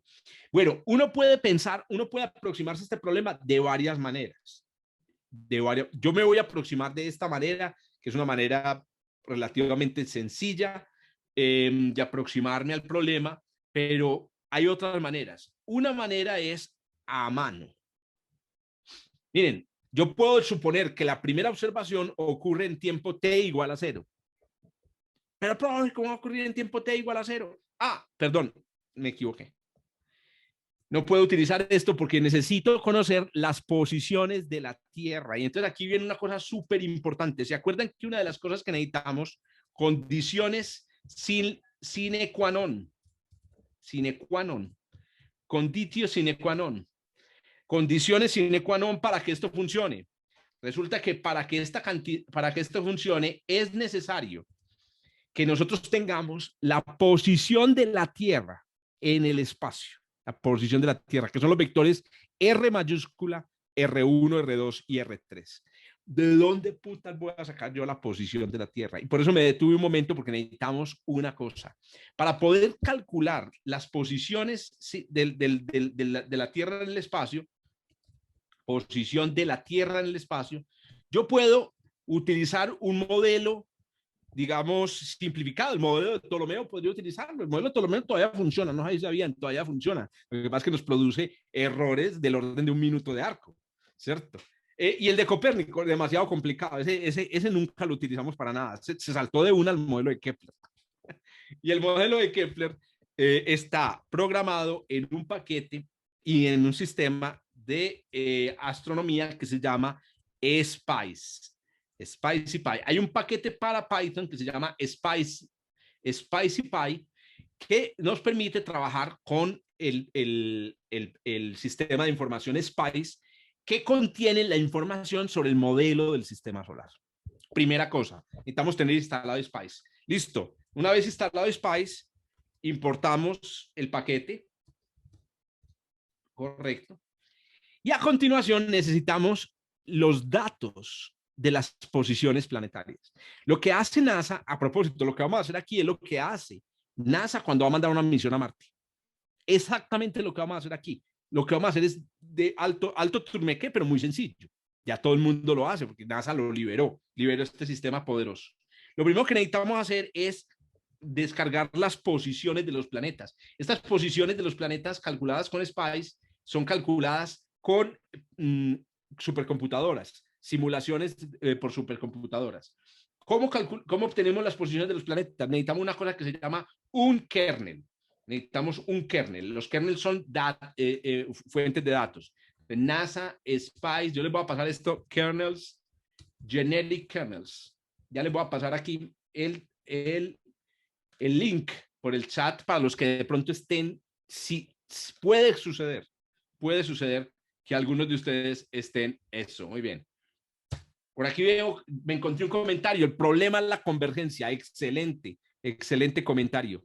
La convergencia de Adolfo. Ese es uno de los problemas más graves de los métodos aproximados. Bueno, aquí en Generic Kernel se van a encontrar un montón de huevonadas incomprensibles. Este no es un curso de SPICE. Yo voy a ir directamente a donde me interesa. SPK es la carpeta que me interesa, que significa Satellite and Planet Kernels. Y aquí en SPK, Planets. Y en Planets hay un archivo que se llama D435BSP. Este archivo, copiar dirección del vínculo, tenemos que descargarlo. Y para hacerlo en Colaboratory podemos utilizar este método. Entonces este es el que llaman el kernel planetario. Aquí lo estoy escribiendo en el chat. Kernel planetario. Muy bien. Descargamos entonces este kernel. ¿Para qué sirve este kernel? Una vez se ha descargado el kernel, tenemos que montar el kernel en la memoria del computador. Entonces eso se hace con este comando de SPICE que se llama furnish. Furnish, entonces tenemos que darle el nombre del kernel, de 4035 BSP. Y muchachos, en este momento somos todopoderosos y de puta, podemos calcular lo que queramos sobre el sistema solar. Por ejemplo, podemos calcular la posición de la Tierra o la posición del Sol respecto a la Tierra en la fecha que nos dé la reverenda gana. ¿Cómo hacemos ese cálculo? ¿Cómo calculamos la posición de la Tierra? Entonces, hay una rutina de SPICE que se llama, hay una rutina de SPICE. Esperen un momento, muchachos, que tengo aquí un enredo otra vez con mi mouse. A mí me está poniendo problema el mouse. Muy bien, esa rutina se llama SPK, ¿cierto? Que es el kernel EZR. Entonces, miren, usted aquí le dice, ¿de qué objeto quiere conocer la posición? Le voy a decir, por ejemplo, el Sol. Muy bien. Segundo, ¿en qué tiempo? ¿En qué momento? Miren que automáticamente apareció aquí la información. ¿En qué tiempo? El tiempo aquí se debe indicar en segundos. Le voy a poner 0, como para probar. Muy bien. ¿En qué sistema de ejes coordenados? Le voy a decir el sistema de ejes coordenados que utilizamos en astronomía, que es J2000. Bueno, en realidad, el sistema de ejes coordenados es Ecliptic J2000, ¿cierto? Referidos a la eclíptica. Muy bien. Y hay dos opciones aquí, perdón, hay una opción aquí importante y es la opción de, es una primera opción que le vamos a poner no nos vamos a preocupar por esa opción, pero la última opción es súper importante. ¿Respecto a quién vamos a obtener la posición? En este caso le vamos a decir que me dé la posición respecto de la Tierra. Sí, señores, miren pues, 2000 años de historia resumidos a una pendejada en Python. Ay, pero es que yo no sé nada de Python, no es que no tiene que dejar nada, copy-paste, ¿cierto? De esta manera usted obtiene la posición del Sol respecto a la Tierra en el tiempo 0. Tiempo 0. Bueno, a propósito, no da la posición, sino que da la posición y la velocidad. Aquí está, X, Y, Z, BX, BY, BZ. Y otro detallito. Tiempo del viaje de la luz del Sol a la Tierra. Hágame el hijo de puta favor. A la posición, a la velocidad, se la llama normalmente en astronomía el vector de estado. El vector de estado se lo llama X. Y a esto se lo llama el tiempo de la luz. Al segundo parámetro era el tiempo de la luz. Vamos a ver cuántos dio ese tiempo de luz. Tiempo luz, 490. ¿490 qué? Segundos. Vamos a ver cuánto es eso. 8.17 minutos. Correcto. Entonces, miren qué belleza esta rutina. Te permite calcular la posición de cualquier cuerpo del sistema solar. En este caso, nos interesa el Sol. Muy bien. ¿Qué pasa? Pero ¿qué putas es este 0? Este 0 es el número de segundos transcurridos desde el año 2000. El número de segundos transcurridos desde el año 2000 a la medianoche. A eso se lo llama la época J2000.0. Puta, ¿yo cómo calculo ese número? Por ejemplo, para la fecha que yo tengo aquí, ¿cómo se calcula ese número? SPICE tiene una rutina para calcular ese número, pero para hacerlo, primero necesitamos otro archivo. Me voy otra vez aquí a los kernels y hay otro kernel, otro conjunto de kernels, que es el kernel, los kernels LSK, que significa Leap Second Kernel. Resulta que los segundos de tiempo que utilizamos en astronomía tienen un desfase respecto a los segundos de tiempo que se utilizan en el mundo de los relojes. Cada 2 años más o menos necesitamos introducir un segundo bisiesto. El último fue en 2016. El 31 de diciembre de 2016, las 11 de la noche, el minuto 59, atención, no tuvo 60 segundos, tuvo 61 segundos. A eso se lo llama un leap second. Correcto. ¿Y lo necesitamos para qué? Pues para calcular el número de segundos transcurridos, porque obviamente desde entonces han transcurrido un número de segundos que no es fácil de calcular. Ahí le dejo entonces el kernel de los segundos. El kernel de los segundos es este. Perfecto, ya lo bajé. Obviamente, como es un kernel, tengo ahora que hacerle un furnish de ese kernel. Entonces, miren, el nombre del kernel es este. Correcto. Y una vez tengo esto, miren esto. Si yo le doy este comando, string to et, y le digo un año, una fecha, 1 de enero del 2000 al mediodía, correcto, miren lo que pasa. Él me devuelve el número de segundos transcurridos desde el 1 de enero del 2000. Correcto. Ahora, surge una pregunta y es, pero ese no es el número de segundos. Usted me dijo que eran 0 segundos porque al mediodía del 2000 empieza el tiempo. Empieza a medir el tiempo, los segundos. Entonces, sus mentiras, muchachos, usted me está mintiendo. ¿Qué es lo que sucede? Resulta que este que aquí es el tiempo de los relojes. O sea que esta hora que ustedes ven aquí es la hora que llamamos UTC, tiempo universal coordenado. Entonces, está el tiempo universal coordenado. Si yo quiero calcular el número de segundos para astronomía, para mecánica celeste, tengo que calcular lo que se conoce como el delta T.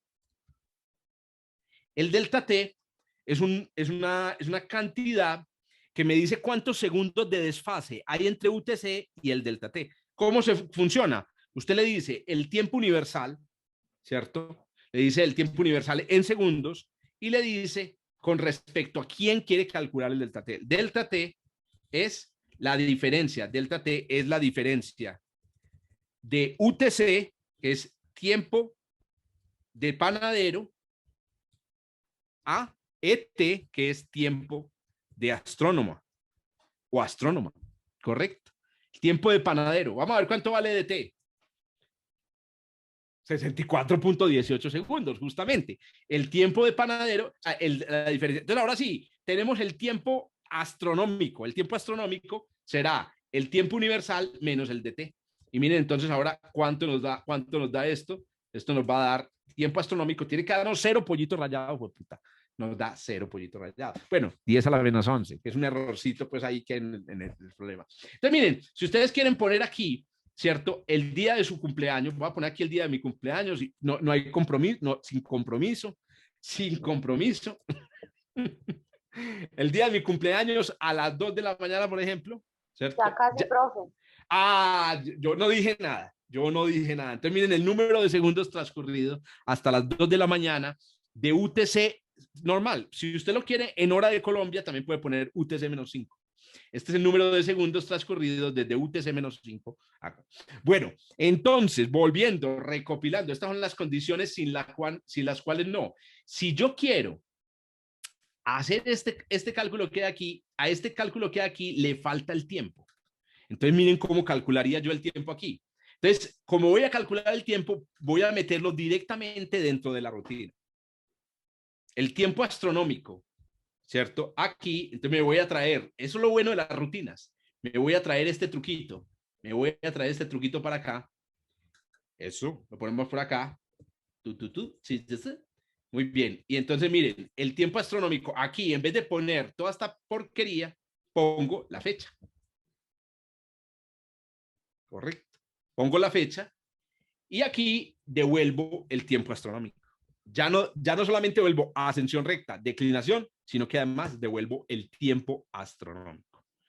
Vamos a mirar, vamos a ponerlo a prueba. Entonces, corro esto. Claro, ya necesito decir entonces cuál es el tiempo que estoy devolviendo aquí. Entonces, el tiempo 3. Este va a ser el tiempo 2. Bueno, y ya que entrados en gastos, pues entonces también hagamos una rutinita para el tiempo 1, para aplicárselo al 1, que sería entonces 23, 16, 41.26. Y la ascensión recta es 4, perdón, la declinación 4 y 40.84. Y la fecha, esta fecha es 2004-10. Está 10, 20, 26. Correcto. Corramos a ver. Perfecto. Entonces ahí ya. Entonces miren, ya contuve, ojo, metí en una sola rutina todo un conocimiento técnico maluco. Cosas malucas y cuando los voy a utilizar, no tengo que hacer sino poner nombres, el nombre de la rutina y poner fechas en el formato que yo normalmente utilizo. Entonces, esto es para eso son las rutinas en Python. Listo, muy bien. Ahora sí, ya tenemos entonces la primera condición. No, pues si esa es la primera condición, ¿cómo irán a ser las demás? ¿Cierto? Ya tenemos las primeras condiciones. Vamos a ver qué. No, la cosa se va digamos, la cosa se va aligerando porque ya tenemos todas las herramientas, todos los implementos. Empezamos entonces con, ya tenemos coordenadas. Ah, bueno, necesitamos el vector unitario. El vector unitario U. Entonces ahora sí, empezamos entonces a aplicar los pasos. Aplicar pasos del método de Gauss. Pasos del método de Gauss. Listo. Entonces, primer paso. Vamos a ver. Paso 1. Vectores U. Vamos a hacer entonces los vectores U. Listo. Entonces, ¿cómo se sacan los vectores U? Según el método, el vector U tiene coseno de alfa, coseno de delta, coseno de alfa, seno de delta y seno de delta. Vamos a mirar. Entonces, usted empieza. 1. Para esto vamos a utilizar vectores de NumPy. Estas son las cosas que usted buscaría en Internet que yo le digo como carpintero. Entonces, lo mismo. Usted puede sentarse a hacer una silla Luis XV con Google, con YouTube. Pero qué mejor que tener un maestro al lado y usted pasarle martillo. En 15 días usted ya es un maestro, ya eso es lo que está pasando aquí. Entonces vamos a hacer el 1 que es NumPy Arrays, se llama un vector de NumPy. Componente 1, entonces es el coseno de delta 1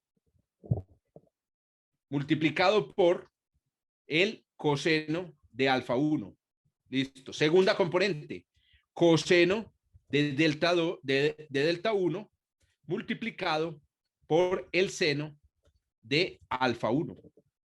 Y tercera componente es seno de delta 1. Y se acabó. Ya tenemos el primer vector 1, muchachos. Tenemos el primer vector 1 para nuestro, digamos, nuestro procedimiento. Muy bien. Tenemos que sacar el vector también U2, U3, y etcétera.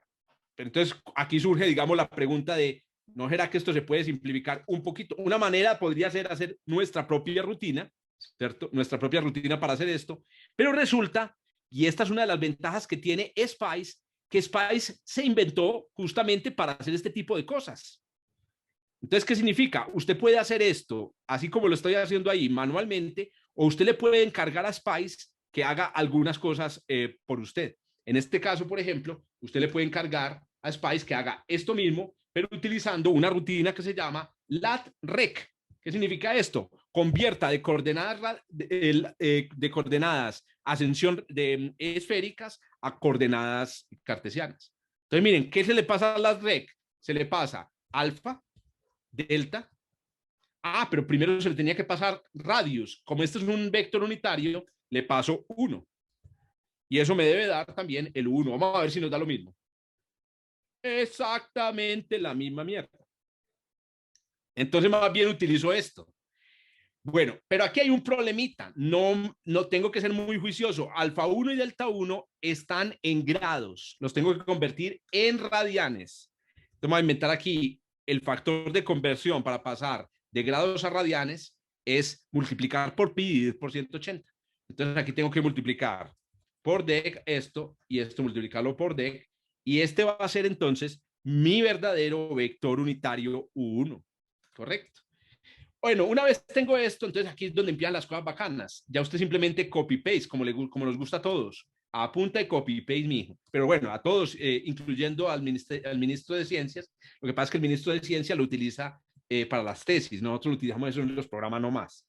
Oiga, qué vergüenza, muchachos. Nosotros con ministro de Ciencia. No voy a poder publicar esto en YouTube porque no me apoya el Centro Democrático para la Alcaldía de Medellín. Bien, entonces tenemos U1, U2 y U3. Ya tenemos entonces la primera condición. Los vectores U quedan, vea, muchachos, papeados. Muy bien, vamos al paso número 2. Paso número 2. El paso número 2 consiste en escoger un valor para R2. Listo. Muy bien. ¿Qué valor vamos a escoger? Según la teoría, como la de la raíz cuadrada, usted escoge un valor cualquiera. A ver, díganme en un valor R2. Recuerden, ¿qué es R2? He hablado mucho y ustedes no me han dicho nada. ¿Qué es R2 en este contexto? Eso, entonces ustedes tienen que recordar el gráfico. R2, ¿qué es? El vector posición del cuerpo con respecto al Sol. O sea, R2 es la magnitud de ese vector, ¿cierto? La distancia. A ver, díganme a qué distancia están típicamente los asteroides. Yo no sé este asteroide a qué distancia está, pero yo más o menos sé, los asteroides están más o menos a cuánto.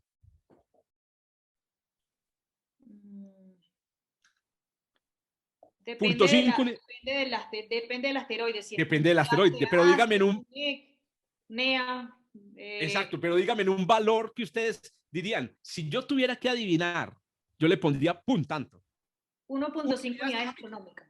¿Cuánto? 1.5 unidades. 1.5. 3. Eso. Entonces, aquí ya es, depende de la persona, ¿cierto? La pregunta ahí, y eso es a lo que apuntaba Adolfo, es, el resultado va a depender de qué valor utilice. Resulta que si el método converge y funciona, no depende de qué valor utilice. Vamos a utilizar 3 unidades astronómicas, como lo dijo Ana, porque 3 es más o menos la mitad del cinturón principal. Pero ahorita probamos con otro valor. Bueno, no podemos poner 3 simplemente, tenemos que poner 3 unidades astronómicas. Entonces aquí viene un truco de carpintería de Python. ¿Qué hace usted? Se inventa una constante que llama AU. Esa constante tiene el valor de la unidad astronómica en kilómetros. Muy importante. Estamos trabajando en kilómetros. Estamos trabajando en kilómetros porque SPICE trabaja en kilómetros. Son 149.149.600.000 kilómetros, que en notación científica se puede escribir así, ¿cierto? Esta es una unidad astronómica. Entonces el R2 es igual a esto. Miren, ¿sí ve? Así como le dice la mamá, bueno, vamos a hacer pues el risotto con queso y con... Bueno, son 27 pasos. Y usted en los 2 primeros pasos demora 3 horas. Bueno, puta, son 27. No, pero es que lo que sucede es que los demás pasos están saliendo como por entre un tubo. Paso 3, ya tengo el paso 2, vamos para el paso 3. Vamos a ver qué dice el paso 3. El paso 3 es calcular F1, F3, G1 y G3. Hasta, vamos a mirar entonces. Vamos a calcular F3. ¿Qué dice F3? F3 dice que es igual a 1 menos mu sobre 2R3, 1 menos mu sobre 2 por R2 elevado a la 3 multiplicado por T3 menos T2. T3 menos T2 elevado al cuadrado. Claro, él me va a saltar porque me va a decir, hey, ¿y cuánto vale mu, parce? ¿Cuánto vale mu? ¿Qué es mu? Mu en este contexto es la constante, es el producto de la constante de gravitación universal por la masa del cuerpo atractor. El cuerpo atractor en este caso es el Sol. La constante de gravitación universal, esto es para mis aprendices de carpintería, es 6.77 por 10 a la menos 20 kilómetros a la 3 por kilogramo por segundo al cuadrado. Y la masa del Sol es 1.98 exponente a la 30 kilogramos. Esto es mi mu. Bueno, pero ¿cómo así? Yo me acordaba del colegio que era 6 puntos, de la universidad, 6.27 por 10 a la menos 11. Sí, pero ese es en unidades internacionales, en unidades del sistema internacional. Como aquí estamos trabajando en kilómetros, es a la menos 20. Correcto. Muy bien, ahí vamos aprendiendo un poquito ahí de carpintería. Listo, ya tengo el F3, vamos al G3. El G3 es T3 menos T2 menos mu sobre 6 por R2 a la 3 multiplicado por T3 menos T2 elevado a la 3. ¿Y usted cómo sabe esa fórmula? Porque di una clase hace 2 días donde la deduje. Entonces, claro, pues, puta, me acuerdo de esas huevonadas. Muy bien, ahí está, 6 por R a la 3, excelente, muy bien. Ahí está entonces T3 y G3. Pero un momentico, ¿y cuánto valen F1 y G1? No es muy difícil darse cuenta, aquí me equivoqué, este T3 menos T2. No es muy difícil darse cuenta que F1 y G1 son lo mismo, cambiando ¿qué? ¿Qué tengo que cambiar en toda esta fórmula?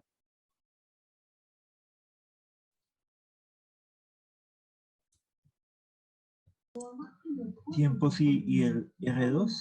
Los tiempos, pero atención con esto, no se cambia el R2.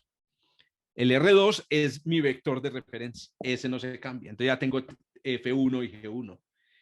Ya, F1, G1, F3, G3. Ahora que necesito, con esos determino C1 y C3. Uy, aquí me equivoqué, tengo aquí un errorcito en un signo, vamos a ver. Entonces, C1 es G3 dividido E1 por G3 menos F3 por G1. Vamos a ver si lo escribí bien. F1 G3 por F1 G3 menos G1 F3. G1, F3. Sí, señor, ahí está. Perfecto. Y C3 es menos G1 dividido F1, G3 menos F3, G1, lo mismo. Se me olvidó un signo menos. Les voy a demostrar que sí ese signo menos sí estaba ahí. Véanlo ahí, se me olvidó. Se me olvidó un signo menos, entonces lo voy a incluir. ¿Se acuerdan que les había dicho de cuánto nos tenían que dar estos números? C1 y C3 nos tenían que dar. Menores que 1. Menores que 1. Vamos a ver si nos da menos que 1. Nos da menos que 1. 0.3 y 0.25. Estamos bien. Estamos QAP. Estamos QAP. Muy bien. Sigue el procedimiento. Sigue el procedimiento. Vamos a ver ahora qué tenemos que hacer. Según esto, a continuación, ya llegamos muchachos. Ya vamos a calcular la distancia del asteroide a la Tierra. Para eso tenemos que aplicar esta fórmula incomprensible que hay aquí. No, incomprensible no. Yo sé dónde está la deducción. Y en esta fórmula ya tengo 1 U3, pero no tengo los R mayúsculas. Entonces, para el paso 5, es que estos son los pasos. El paso 1, paso 2, paso 3, y yo porque estoy tan retrasado, me paso 2, este es el paso 3. El paso 3, este es el paso 3, a ver, es que los quiero poner como es. El paso 3 son los Fs. Es que están separados. El paso 3 es el cálculo de los Fs y los Gs. El paso 4 es el cálculo del C1 y el C3. El paso 5, ¿cierto? El paso 5 es el cálculo de ρ2. Listo. Muy bien, pero para ρ2 necesito primero calcular R1, R2 y R3. Hágame el favor y me recuerdan qué son esas R mayúsculas, esas R grandotas, ¿qué son?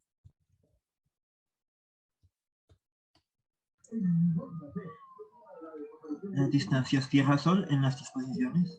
Eso es correcto, las distancias Tierra-Sol. Entonces, me voy a venir por aquí para atrás. Aquí está, excelente. Y voy a coger esto en T1. Este va a ser mi X1. La posición del Sol respecto a la Tierra en T1. Pero ese es el R1. No, este no es el R1 porque este tiene la posición y la velocidad. Entonces tenemos que sacar solamente las posiciones. Para sacar las posiciones, va uno a Python. ¿Cómo saco los 3 primeros componentes de un vector? Entonces se hace de esta manera. Se le dice que saque las componentes. Esto lo llama un slice en Python, una tajada de un vector. Aquí me está sacando las primeras 3 componentes del vector. Ahí tienen su R1, huepucha. Tome su R1, mi apreciada y mal ponderada Catalina. Muy bien, vamos para R2, vamos para R3, vea, puro copy-paste. X2, R2, X3, R3, y aquí es T1, T2, T3. Hágame el hijo de puta favor. Salió como por entre un tubo. Ya tengo entonces las R grandes.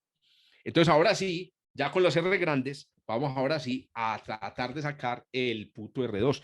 Este R2 es, repito, oiga, es como si usted pudiera determinar con ascensiones rectas y declinaciones la profundidad del cielo. Una nota, no.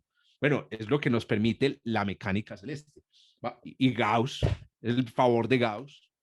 Eso estaba ahí en la naturaleza, pero se necesitaba un Gauss para que lo viera. Bueno, entonces empezamos. Tengo que multiplicar producto punto, producto cruz. Pues puta, ¿cómo se hace el producto cruz? Listo, se demora uno en Python un rato y lo saca. El producto push entre dos vectores, el producto cruz entre dos vectores se saca utilizando esta rutina. B cross de SPY, correcto, de SPICE, uno cruz.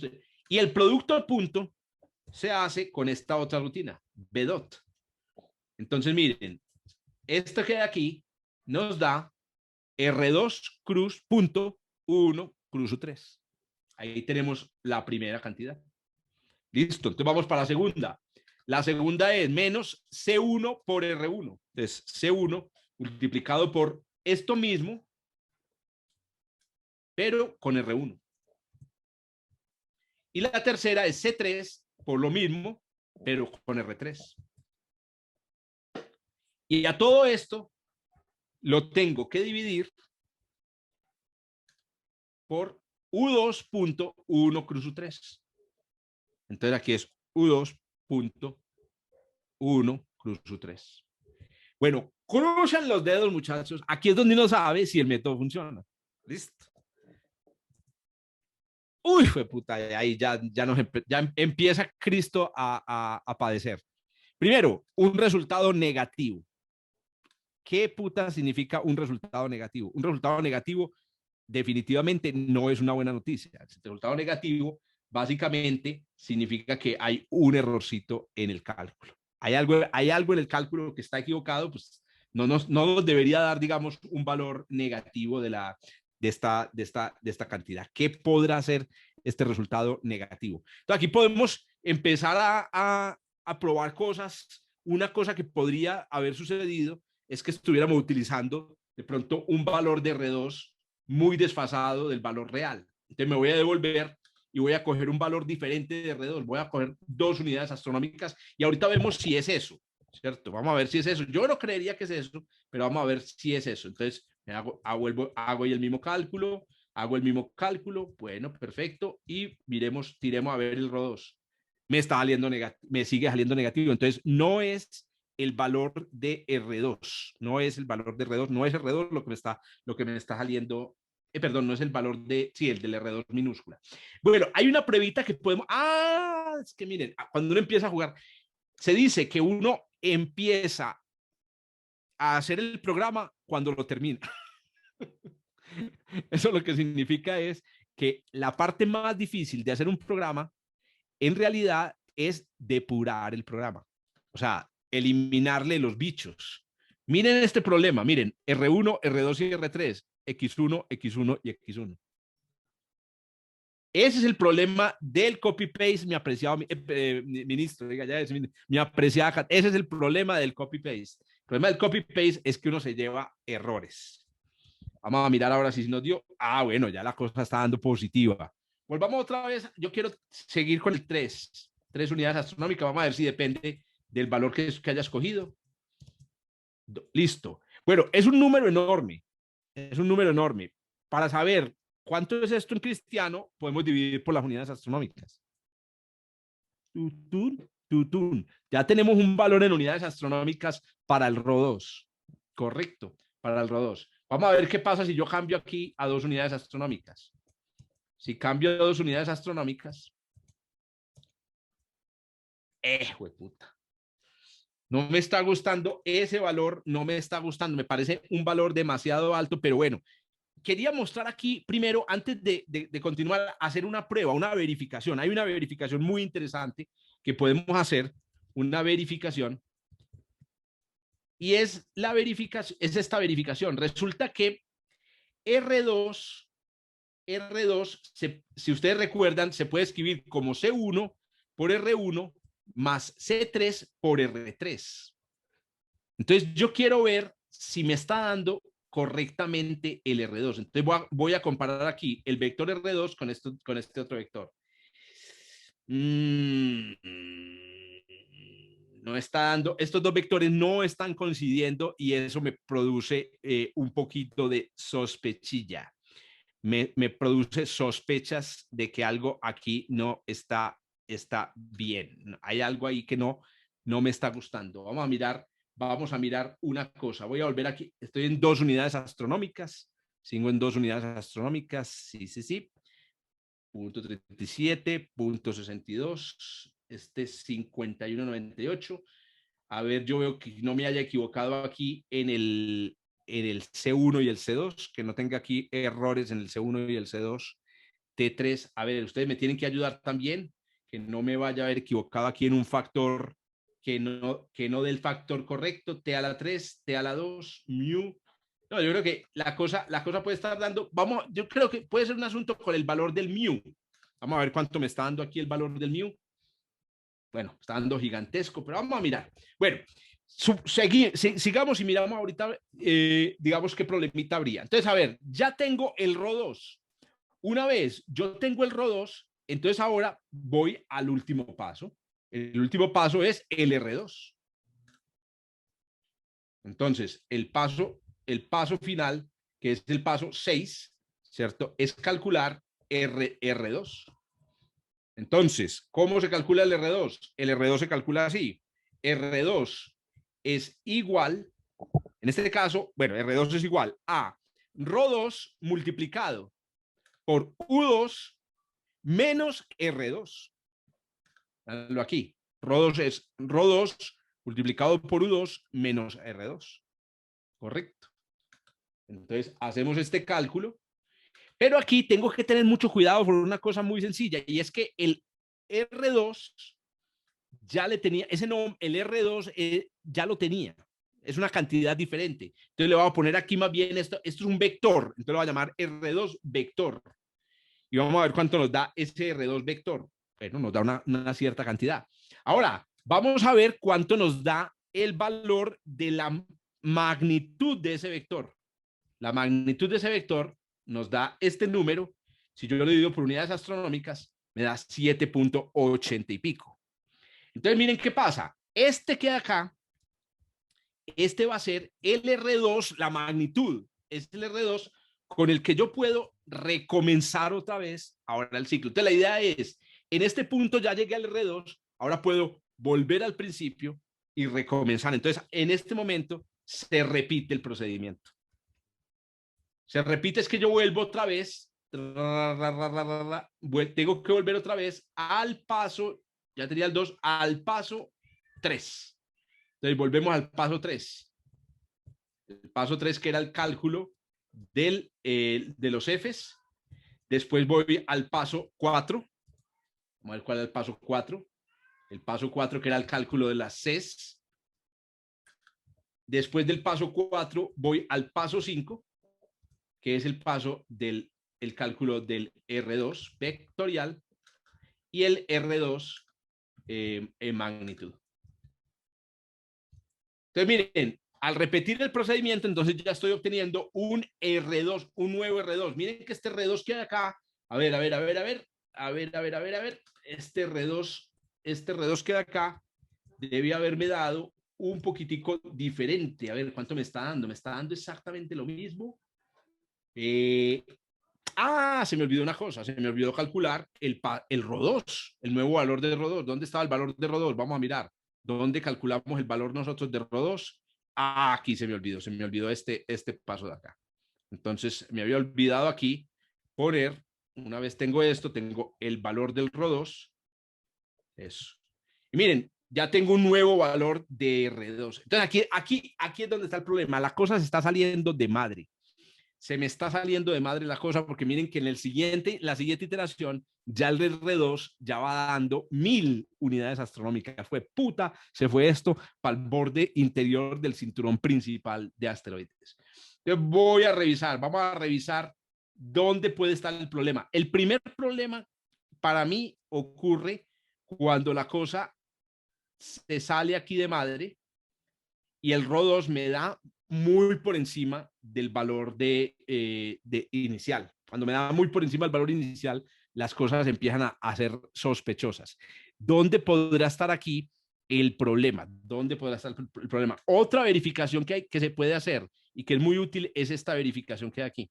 Esta verificación es muy útil porque me permite a mí mirar si está cuadrando. Eso. Miren que son diferentes. A ver, yo vuelvo y repito los pasos desde acá. Paso 1, paso 2, paso 3. A ver, una cosa que yo tengo que hacer es verificar que estos USS, vamos a mirar, 1, U2 y U3, que me estén dando como debe ser. 1, U2 y U3 me tienen que dar vectores que sean razonablemente bien. Obviamente muchas de estas verificaciones que estoy haciendo aquí son verificaciones que yo hago aquí a ojímetro, ¿cierto? Si a usted le da un valor, por ejemplo, ahí muy anormal, entonces usted ya más o menos puede hacerse una idea de que la cosa no está funcionando correctamente. Ese es digamos, el criterio que uno normalmente utiliza para este tipo de cosas. Bueno, vamos para el valor de R2, 10 a la 8 kilómetros, eso está bien. Vamos al valor de mu. Veamos este valor de mu.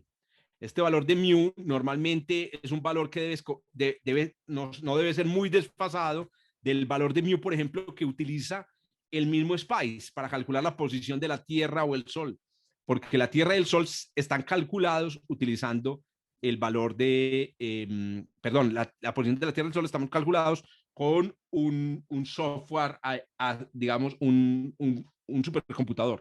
Miren, aquí estoy consultando el valor de mu, vamos a ver si es solo el valor de mu, que nos está dando es este, el valor de mu que utiliza SPICE es un poquito más grande. Si ven que es un poquito más grande, voy a ver si es ese el efecto. Vamos a correrlo con este nuevo valor, 27, y vamos a ver si con este nuevo valor cambia en algo nuestro estimativo. No, sigue dando muy alto. Entonces, seguimos haciendo las verificaciones. Vamos a ver cuánto nos dan aquí el F1, el G1, el F3 y el G3. F1, G1, F3, G3, a ver si de pronto por ahí puede estar nuestro problema.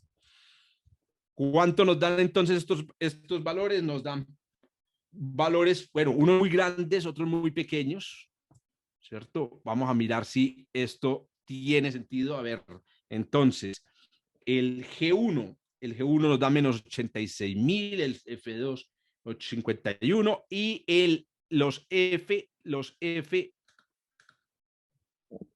y F3 nos están dando casi 1, 0.99, 8 y 0.99, 33. Esos números parecen bastante razonables para lo que estamos haciendo.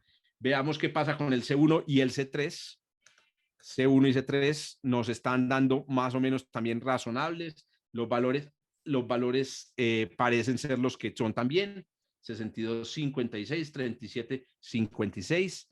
Bueno, y veamos qué pasa con los R's grandes. Vamos a mirar estos R's grandes, si es que hay ahí puede estar el error. R2, R3. Vamos a ver estos R's grandotes. Los R's grandotes, 1.40, 1.22, 1.30, 1.22, 1.30, 1.22, pues también parecen estar dando bien, también parecen estar dando sin problemas, no parece, aquí parece que hay un errorcillo, 8.7, 7.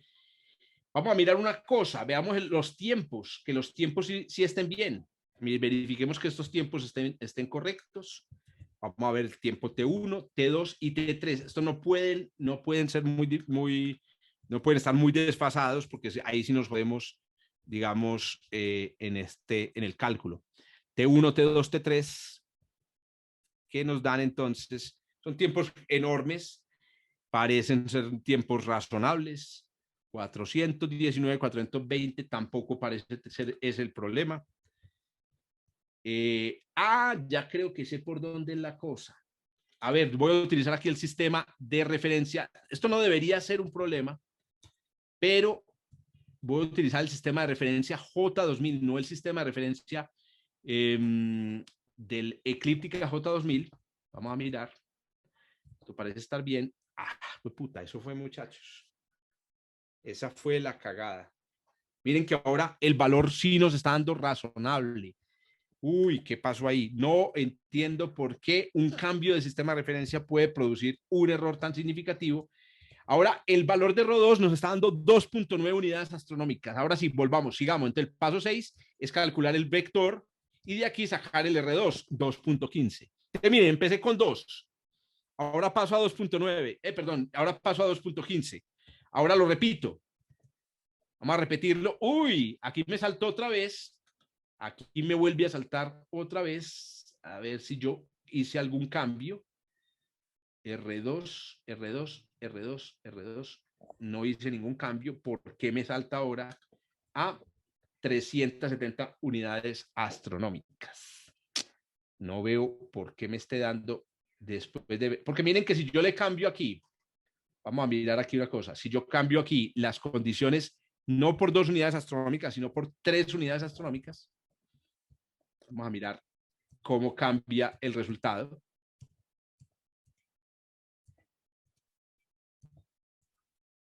Nos da 3.2 unidades astronómicas, 3.2, empecé en 3 y el R2 se sube al 2.4, no mucho, pero me preocupa que en la segunda aplicación la cosa no está dando correctamente. Bueno, por aquí encontré el errorcito, era una pendejadita. Vamos a volver a revisar otra vez el método. Entonces, del paso 1, damos los vectores unitarios. El R2, empezamos con 3, todos sin problemas. Y vamos a ver entonces cuánto nos da el RO2 en el primer paso. El RO2 en el primer paso nos da 3.2 unidades astronómicas. Y ahora vamos a ver cuánto nos da en el segundo repasón. Entonces aquí es donde estaba el error. El error que tenía aquí era que estaba calculando el RO2 dividiendo por unidades astronómicas, pero es que yo no puedo dividir por unidades astronómicas porque él por dentro tiene que trabajar en kilómetros. Es después que tengo que dividir por unidades astronómicas para mostrar. Entonces mira, ahí me da 2.4. Cuando repito, ya me da 2.3. Y si vuelvo a repetir, me da 2.30. Y si vuelvo a repetir, me da 2.29. Miren que a medida que voy repitiendo, el valor ya va convergiendo a un valor correcto. Finalmente, entonces, puedo meter todo esto en un ciclo. Y miren cómo, independientemente, aquí puse todo dentro de un ciclo, por ejemplo, de 10 pasos, e independientemente del valor en el que arranque, el valor al que converge de R2 siempre es el mismo. Si yo arranco de 5 unidades astronómicas, converjo al mismo valor. Si arranco de una unidad astronómica, converjo al mismo valor. Esta es la propiedad de convergencia de esto. Muy bien. Entonces, ya teniendo los valores, el valor de R2, el valor de R2, entonces significa que el valor de C1, C2 y C3 que tengo aquí es el correcto.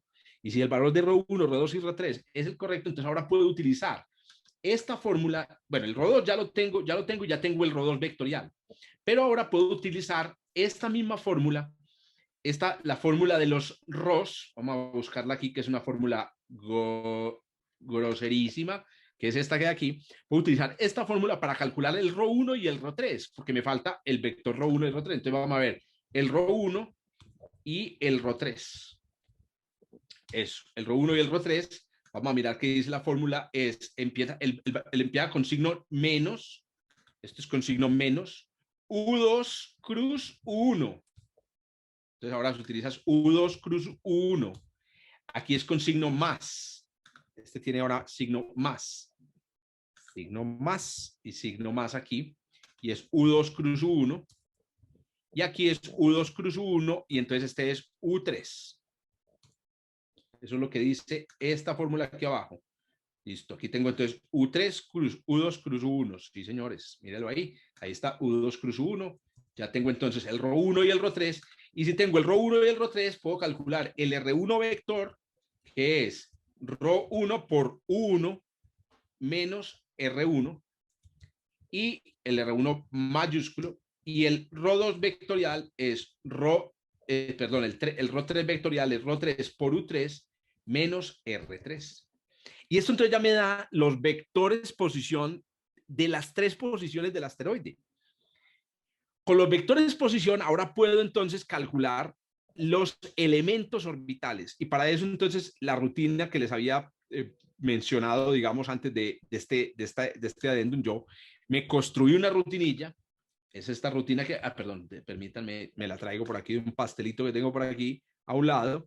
Una rutinita para calcular entonces los elementos orbitales a partir, véalo aquí, de las posiciones de, por ejemplo, 2 posiciones del vector y 2 tiempos. 2 tiempos. Entonces, miren qué pasa. Si yo le digo, entonces, posiciones, elementos, y le digo, por ejemplo, R1 pos, R1 vec, R2 vec, T1 y T2, en principio él me debería devolver las cosas. Bueno, en esta rutina los tengo en unidades astronómicas. Vamos a ver dónde están las unidades. Aquí, las unidades astronómicas las puse en mayúsculas. Vamos a mirar, eso era como el errorcito. Los radianes no los he definido, voy a definir los radianes por aquí donde importé el NumPy. Aquí donde importé el NumPy, que es el inverso de los grados. Aquí están los radianes, correcto. Entonces ahora ya puedo volver a definir esta y correr. Y miren aquí entonces los elementos orbitales de mi cuerpo.